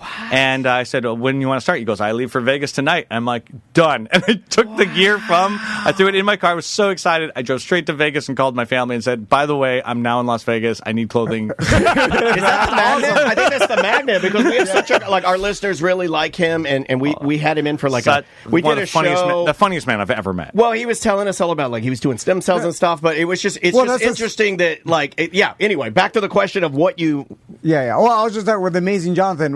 When he first came in, he was rough and health problems. Stem and then, like 2 years later, he looked incredibly Amazing. better. Yeah. And because of the science and the stem cells that he was doing, and it was like, man, I saw it firsthand how we did. Well he did off it. But anyway, so Jason, speaking of science, because we didn't even get what he wins for the Magician of the Year. Sorry. Just quickly. So, okay, FISM, which is called, it's an acronym. It stands basically for the Federation of International Societies of Magic. It's in a different language. It's in Italian, but it comes out to be the acronym FISM. That's cool. And it's 1,500 or so magicians from around the world that converge every 3 years. And it's the best of the best. It's like the Olympics of magic. And then all the winners of each category compete for the title Grand Prix, best overall. And then if you win that, to answer your question, you because it moves all over. Like in this year, it's like FISM year this year. It's going to be in Torino, Italy. And every location gets to pick their prize. My prize was a big crystal plaque. It looks like a pizza dish. A big crystal pizza dish. I like how you said that out loud. It does. But I hold it very dear to my heart. It means so much to me. And this year I'm actually going to the World Championships to open the conference. I wonder why they didn't go ball. Like, why they go in dish? Like, how about a hat? How about a hat? But it's a magic. You go crystal ball. How about a wand? Yeah. But it's been done. Okay, all right. But if you're gonna go anything crystal, go ball. Yeah. Always go ball. What about like actual invisibility cape? We have the technology now. In fact, in Impossible Science, I have invisibility shields. Wow. I actually do. I have them at the Science Center this weekend. This is our guy. Awesome. This is our guy. Yeah, I actually have lenses that turn things invisible. That's incredible. So it's magic/science. Yeah. There you go. Well, speaking of that, I watched your video with Bryan Cranston, and first of all, how'd that come about? Get a movie star like Bryan Cranston. Well, okay, so Impossible Science has been growing on the West Coast for quite some time amongst museums. And when COVID happened, Sony was kind enough to sponsor anything I've ever created and turn it into a video for distance learning for schools all over and distribute it for free. And so that's when we found this massive audience for Impossible Science because we didn't realize how many schools would have liked to participate but can't make it to the Science Center. Yeah. And so Sony connected me to all of their IPs, and we just had a blast for a few hundred episodes. and then I started working with the California Department of Ed. I started working with different districts across California, and we found out about all these areas that could never make it to the Science Center. So Impossible Science, we built a mobile version of our Science Center, a rapid deployment that could change any gymnasium or auditorium into a science center for rural and underserved communities. And now we can build 5,000 square feet in 2 hours. That is awesome. Mobile Science Center is dope. That's a great idea. Using my background as a touring magician and my background as a curator, I was able to build a set that actually pulls up. You could reach the entire school in a day, and it can move with the speed of a book fair. So accessibility to science in California is not an option anymore. And we have 4 of those touring California. We have 27 camps. That is the worst superpower, though. What? You move at the speed of a book fair. It's like, oh, man, jelly roll. You wear a cape, it just doesn't flutter. It's jelly roll. He moves at the speed of a book fair. I'm sorry. Well, I'm just here for dumb stuff. But it needed to move at that speed in order for districts to understand that you can reach the entire district in a matter of it's got to be scholastic. It's got to fold up, get on the truck, and off we go. Yeah. And I love how you're teaching kids how science and magic it's your favorite go thing, together because the magic brings the curiosity and the science explains the magic. And then, for you, the magic brings the curiosity, and then the science is the relief. Yeah, it is. Right? I'm right. It's totally true. Because he get the rope trick Can I tell him that? No, like yeah. he spent a full day at our old job when we were working radio. Like he would not do any of his work. He wouldn't. You wouldn't do anything. He was just researching the how the rope trick. There's you're familiar with the rope trick. Yeah, when you said, "Do you mind if I talk about the rope trick?" or "Can I tell him that?" I thought you were talking about me. I'm like, I've seen the rope trick. No. But he became, and the internet, like honestly, like you have a YouTube channel. It was in the infancy of YouTube. There wasn't a lot of videos out there for it, and we spent a whole entire day trying to figure that out. 20 years ago. Isn't that amazing? You took one mystery and it gave you 24 hours of just asking questions about how, why, how could you do it, what's possible. We think we'd get it, and that was wrong. And that's exactly what the show is about at Orlando Science Center. It's about admitting I have no superpowers. So if you see something that looks like magic in this show, it's time to start asking questions about physics or engineering or mathematics or technology. Yeah. Why did I see it like this? Yeah. Why did I think this? And that's what I love too, is that humans are so easily tricked because we know how our eyes work. Yeah. We know the psychology, how our brains work. For the most part, it's all the same. Yeah. And then how we hear things, how we see things, and then you're just manipulating that or using how our bodies work to trick us and then explain to everybody what you're seeing. Yeah. The whole game plan is to inspire a curiosity that exceeds the building. So it's like you get those questions going, and hopefully that will last a lifetime to give you a mystery that would last you a lifetime. But if it doesn't, even better. In fact, the best part about it is you could come up with an answer of how something works, and your answer might actually be better than my answer. Right. And that's exactly how you find a new cure, a new technology, a new innovation. Somebody says my question's better than the last question that was asked. And that's the whole mission of Impossible Science. Presenting something to spark curiosity. Were you always a magic kid? Were you like into it? Absolutely. So you were one of those like from early on. Oh yeah, I saw a magic show when I was 9 years old. I saw this woman fly up in the air when I was on a cruise ship. It blew my mind. I looked at my parents like, "You've lies. you told me that wasn't possible."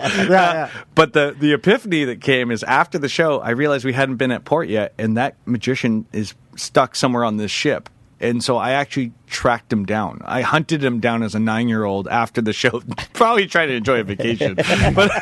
And he taught me a magic trick, and that was the beginning of all of it. So I'm 9 years old, and then I started studying magic with the Magic Castle.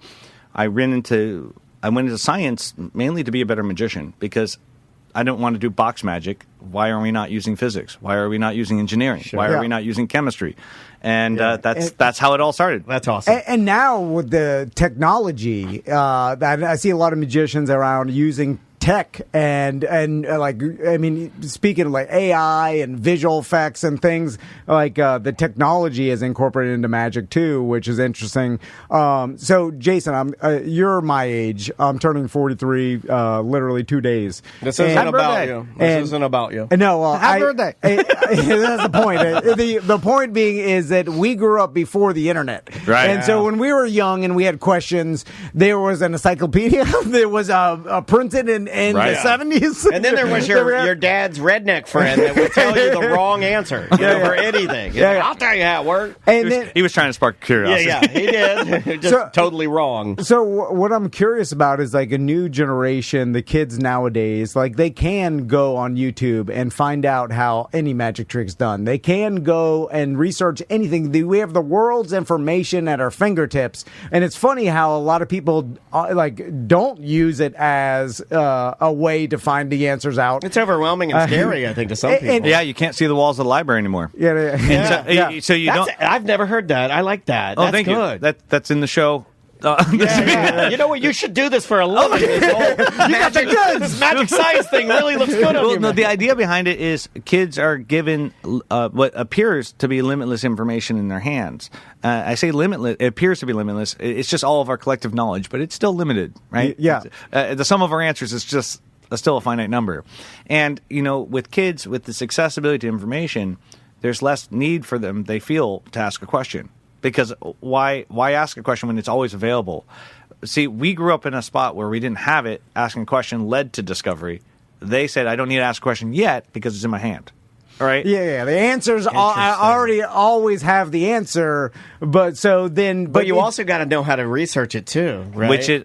But this accessibility to information is undermining your ability to wonder. You're saying I don't need to ask a question. Yeah, I can look at it anytime I want. Yeah, so you don't even get to wonder. Exactly. You're like, I'll find the answer. Yeah. And now going into the AI age, we do have to be a little concerned about the fact that this algorithm is scanning all of our answers and then giving us the best answer of what we know, and people are starting to regard that as absolute truth. And we just talked about how that's dangerous. Very dangerous. Very dangerous. This is great. Man, I've never thought about that before, but just the concept of something as simple as wonder. I know it sounds kind of silly, right? It sounds like something, we take wonder very seriously. Yeah, but it is very serious because it's that initial curiosity. It's that. Yeah, that's what hooks you in. Yeah, exactly. And for any innovation, that's what you need. Somebody needs to see beyond what's already possible with a question.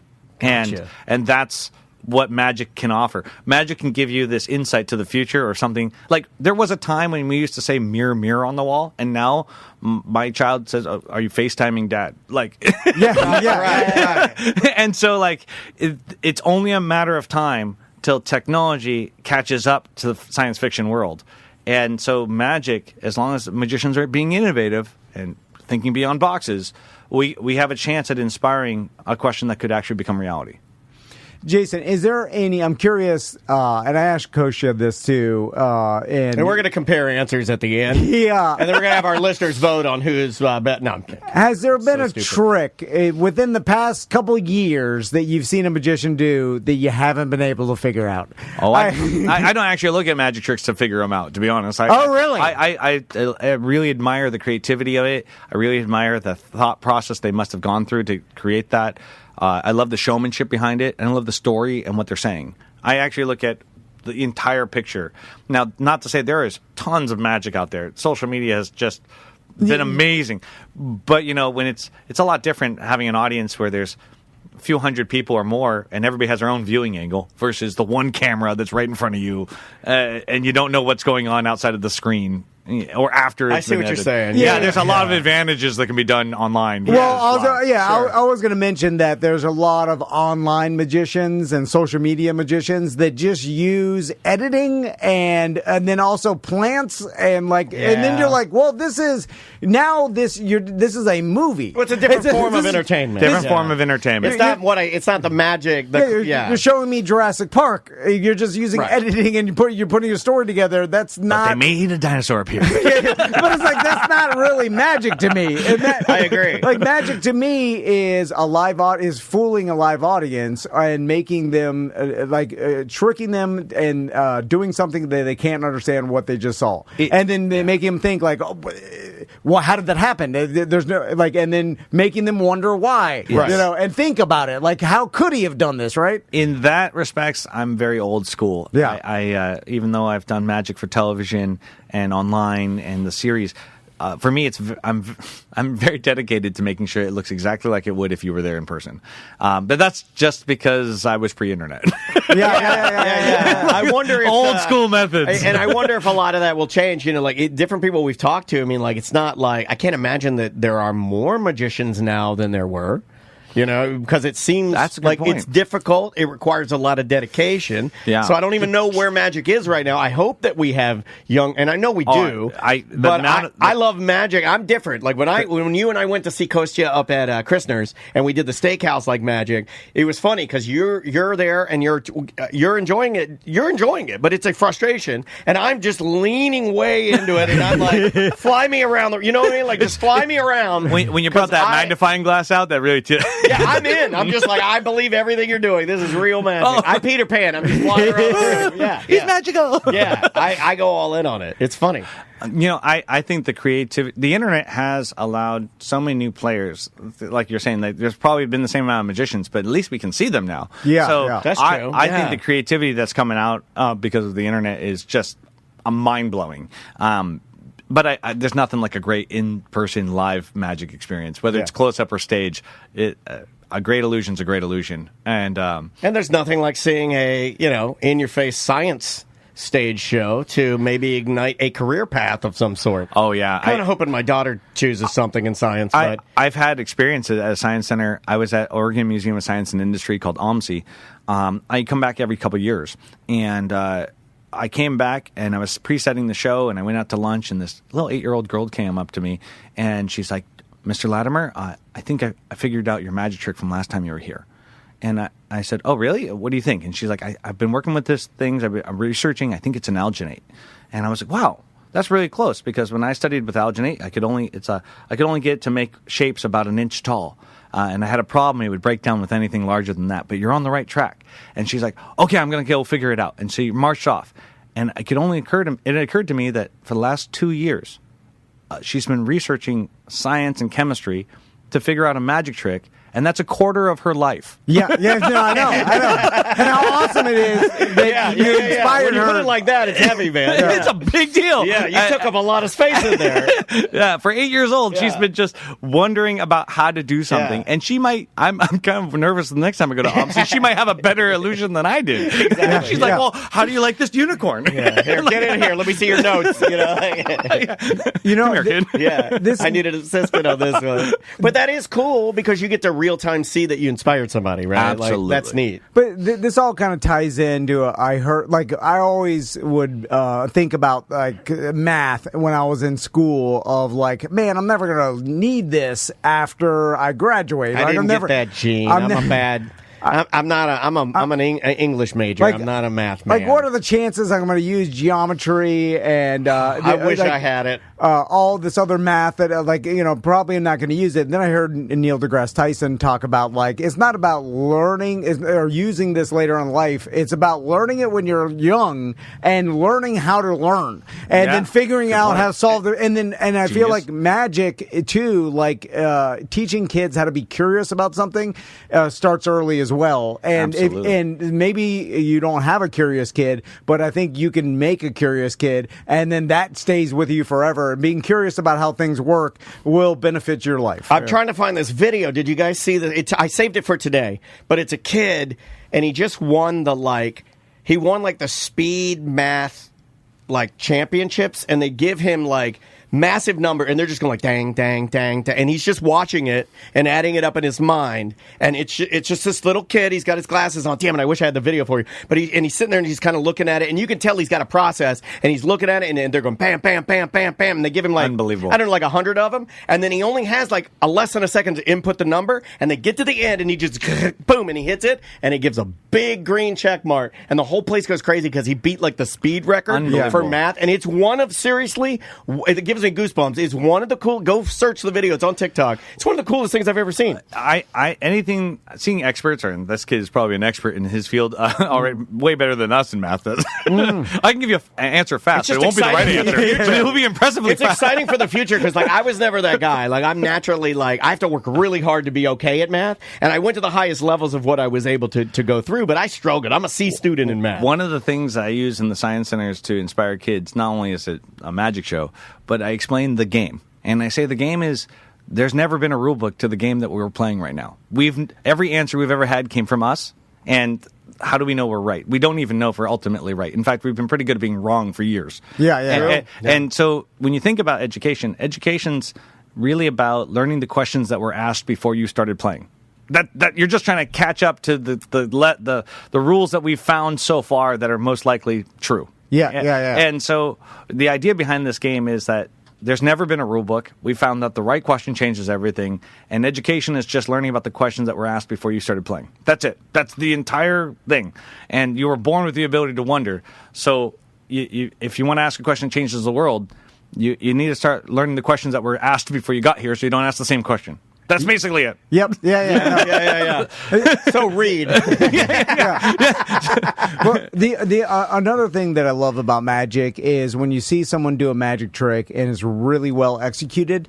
What I see is 10,000 hours of practice. Whatever it is. I'm like, wow. This. It's like a lot of failure, right? Just like in science. Oh yeah. It's iterations. The failure is the time in. Seeing someone do an incredible skateboarding trick or anything. I see the amount of practice that took them to get to there, and then there's the element of that in magic as well. It's just continual practice until you. And Penn and Teller are perfect about it. You can create an illusion that is not just the 3 minutes that you saw it on stage. It could have been set up way before. It could have started at the beginning of the show. You just don't know it's coming back, like a callback or something like that. Those step back and you realize how far ahead that thought process must have been to set the scenario. That's my favorite part about it. Like in the Impossible Science live show, you find out that each illusion is actually a different field of. At the end of the show, you find out each illusion's a different field of science. I'll cut that out. So we don't ruin it. It's okay. It's a different field of science, so the kids know that this argument works in every field of science. And the second to last illusion ties all of the all the individual sentences from each illusion together to structure the argument of how the right question changes everything. And you can do it in any field. And it's a really empowering and exciting show to walk out of because these kids go, I have the ability to wonder. I could ask a question that could change everything. So, Jason, and before we get to, you're going to show us a trick here in a second. Maybe. But, maybe for Worthy, yeah. And we'll get it all. We're out of time. We got some time. There's no way I'm missing magic, man. With your popularity, I'm curious if you've had scientists from different parts of the world or whatever reach out to you and say, hey, I have an idea that maybe you could use based on this chemical or this gas that is, that could be implemented into a trick, because there are gases that are heavier than air that you could put in a fish tank you can't see and then float a piece of paper on top and it looks like magic. It's just like there's a heavy gas in there. There's sulfur hexafluoride. Yeah, there it is. It also makes you talk like Barry White. You're just like, I've been using a lot of this for my prank calls. And then there's where's my Barry White gas? So there are a lot of chemicals and things like that, and they're probably rare ones that someone can get a hold of. This is one of my favorite things of all time. Like, I will never forget, and I say this once a year on the show, the alchemy penny lab that I did, where you took a penny and you dipped it in certain things, and then you put it in a flame and a Bunsen burner, and it turns the color gold and looks like gold. Oh yeah, and I'm like, whoa! And if you don't understand it looks like magic, right? Yeah, I mean, I was like, I changed this penny into gold. I'm a god now. It is powerful. It's confident. Yeah, exactly. It's really, really cool. No, as far as I work with scientists and engineers all the time. Okay. All the time. That's my favorite thing to do. Most of the times I'm developing a science experiment for kids to do. But that doesn't mean the really advanced stuff I can't use in a magic trick myself. I probably wouldn't tell you if I was. Yeah. But that's how you know. But I'm constantly working with teachers and educators with. Magic has a great way of explaining things a little bit better and giving you that imagination to how does this work, or visualize a concept. It's very hard to see atoms, in the classroom, but you can explain how things work with electrons by moving something without touching it, and it's just static electricity. And so you can use magic to start the curiosity of why does that work, and you can integrate it into a science lesson or depiction of what technology is, or that mirror on the wall, kind of giving this future look to it. But in short, yes, the great news about Impossible Science is it's totally like bare knuckle boxing. Everything works. We're doing everything. If I can find some super technology that's in another country, cool. And they say, "Hey, Jason, this is we've laid sound, and we can actually make you hear something versus somebody else hear something." I'm all in. Yeah. Book a dinner. I'm coming out. I'm coming out. Last question. I like, and I know like David Blaine does a little bit about this, like biohacking, where you let's say a holding your breath trick underwater. Oh, this is another we became obsessed. Whereas with this. like you find out if you just start breathing pure oxygen to a certain level, like you could hold your breath for a long time. Your body will have that oxygen stored. Because you're hyper oxygenated.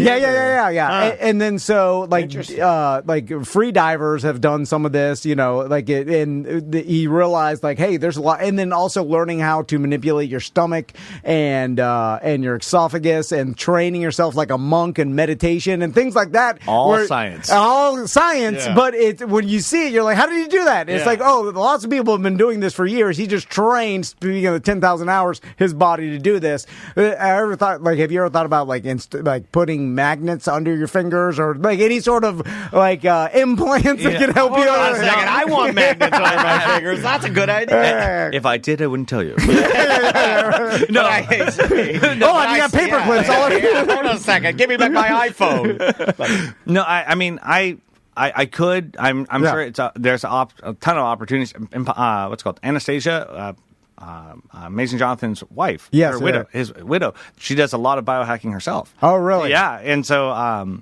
it's out there. I think it's amazing. You know, I'm just trying to figure out what I'm doing. As far as I probably would. I mean, I probably wouldn't do it for myself, but it'd be less approachable for the kids when magnet fingers walk up on stage. You know, it's like scaring everybody. when you can't give them back their iPad. Ladies and gentlemen, it's the terribly scary magnet fingers. Everybody's screaming or running out of the Science Center. I'm embarrassed by that question. Things are just picking up and moving things. Hey, Jason, how are your magnet fingers? I can do the same with stack electricity. I don't. He's like, no, thank you. Let's give out the details. We got to talk about like the day. You know. Yeah, real quick, this weekend, what are the times for the shows? That's what I want and to say, everything? All right, hold on. Jason is with us Saturday, Sunday, Monday, multiple times. He is on Saturday 11:30 and 1:30, Sunday 11:30, 1:30 and 3, Monday 10:30, 11:30, 1:30 and 3, and then he is also appearing Saturday night with our Science Night Live event, which is 21 up adult night, and he's doing a show at 9:30 and 10:30. This is all part of Spark STEM Fest. Hell yeah! You get Spark STEM Fest with admission to the Science Center. If you are a member of the Science Center, you get Spark free because we have only Jason's gonna be our big star to help control the crowd. There is a small upcharge to see Jason, but it's like $5. Perfect. But on top of Jason, we've got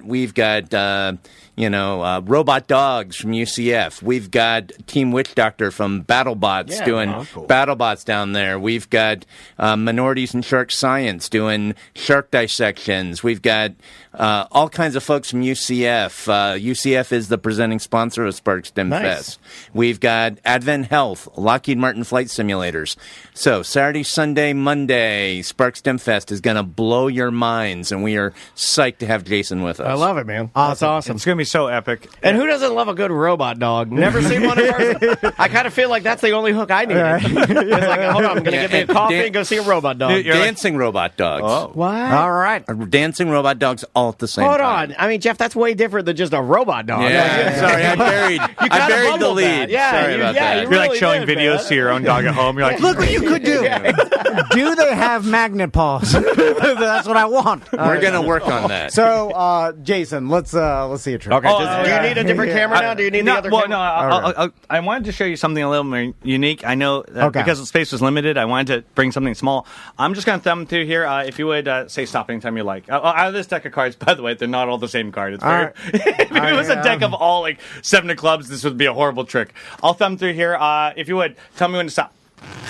Somewhere inside the deck. No, sorry. I'm very slow. I'm very slow. His receptors I got it now. I got it. Stop. Here. If you just kidding. No. Hold on to this card if you would. Okay, gotcha. You got it?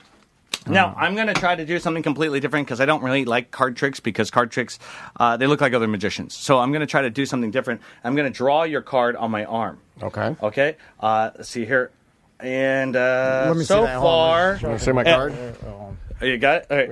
All right. So far... Okay, I see it. Am I close here? Let me get this camera on here. Okay, hold on. Yeah, I'll put it big. There we go. Am I close? Yeah. That looks just like it so far.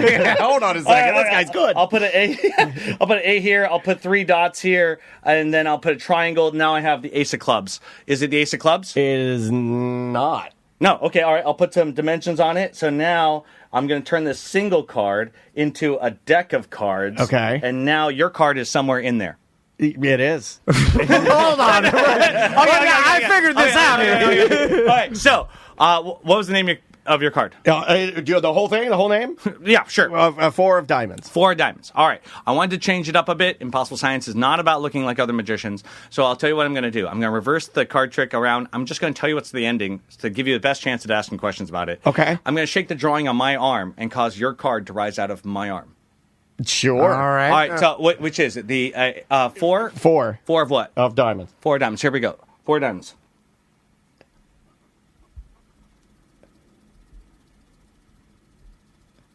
What? Oh, man! Hold on. The 4 diamonds? Did you see that? I couldn't even put the camera back on myself. Any questions? Hold on. I expected something totally different. Because, I almost, did I curse? I may have cursed. I don't think, maybe I didn't. Did you curse? I was looking 2 feet from you, Jason, and that is incredible. Thank you. Thank you. I don't even know what to say. I want to make sure I keep the integrity of this program. The chat room is melting right now. I'm going to spin you can say whatever you want. Here, just don't say any curse words in the show at the Orlando Science Center. That has happened, and then we have to take the church out. Holy smokes! Do you know how much time you just wasted for me? I'm going to be on YouTube all lunch figuring that out. I can save you. That was on my. It's one of my episodes with the BBC won The Magicians. It was a competition I was in the UK for. That's when that trick came out. As far as like that it exists. I used to do it with a drawing on a piece of paper, but now it's my skin because it's a lot more cooler. Way cooler. Now you got me mad, and I never get mad about magic, but that was awesome. Ta-da. That was incredible. I almost hugged you when you did that. I'm so happy it worked. Yeah, I was like, that's incredible, man. That's only a couple minutes of we have an entire show of just trying to be unique and original and seeing something different. See, that's how you sell some tickets. The whole chat room's like, we are going to run these shows back to back. We are between the open to the public, and we're also running some shows while I'm in town for some of the local schools that are coming to the Science Center. Awesome. I mean, we have 16 shows in 4 days. This is a lot of magic. You're going. We are moving. But I've been training with like the Rocky music in the background. Like I'm ready for this. Well, I'm we're excited. just so lucky, and that goes to Jeff and our Science Center and the Science Center team. I mean, like we talk about it all the time. Like we're the silly show in town, but we are incredibly honored to get to work with you guys and get to be the guys that talk about magic and science and STEM and because we have kids and that stuff is extremely important to Tommy and Max and Maisie, our kids. I mean, they're choosing right now, their decisions and that's a good one. Going in that direction is a good one. And I have to thank the Orlando Science Center for bringing me out here. This is the first time I've actually brought Impossible Science live to the East Coast. Yeah, well, I hope it's not your last. I hope we get you more times, man. We are already talking about it, and it's just so exciting to have so much support in the education space. Welcome. With this. We're glad to have you. Thank you for having us. This is awesome. I just like teaching my sons to like just constantly try to figure out how things are done and why things are the way they are. So you could in the future annoy your wife just like me. And what way to get them started? I didn't see that coming, actually. And what better way to get them started by just getting them a great question out of a magic show that happens to be educational. Yeah, absolutely. We're tricking them into learning. Yeah, no, 100%. And it tricks them into thinking how to think. Exactly. And learning how to think. We need critical thinking more than ever now. Well, guys, that was incredible, man. I'm Thank you so much. Right now. That literally made me mad. How do you get I don't know. Okay. Anyway, and I love what you do, Jason. Thank you. Love how you're teaching kids around the world science and and your passion for it is pretty incredible. Oh, thank you. I'm so excited to try to make it less about tricking and fooling and more about inspiring and creating curiosity in that younger age range. We need it more than ever. Yeah, we need wonder more than ever in the age of information. That's really what we need. You need a top hat when you say that. We need wonder more than ever. Right? Step right up. Floating up in a hot air balloon. All right. No, I needed a puff of smoke and to be gone. You guys should just be like, what just happened? Yeah, there he goes. I do miss a good smoke explosion. I like that. We'll talk to Jeff about maybe we can do the smoke explosion. I'll get on that. We need a bigger budget. Awesome. Well, thank you so much, guys. We appreciate it. Thank you. Thank you. Jeff. Thank you for having us. OSC.org, Spark STEM Fest this weekend. Perfect. And we will see you tomorrow.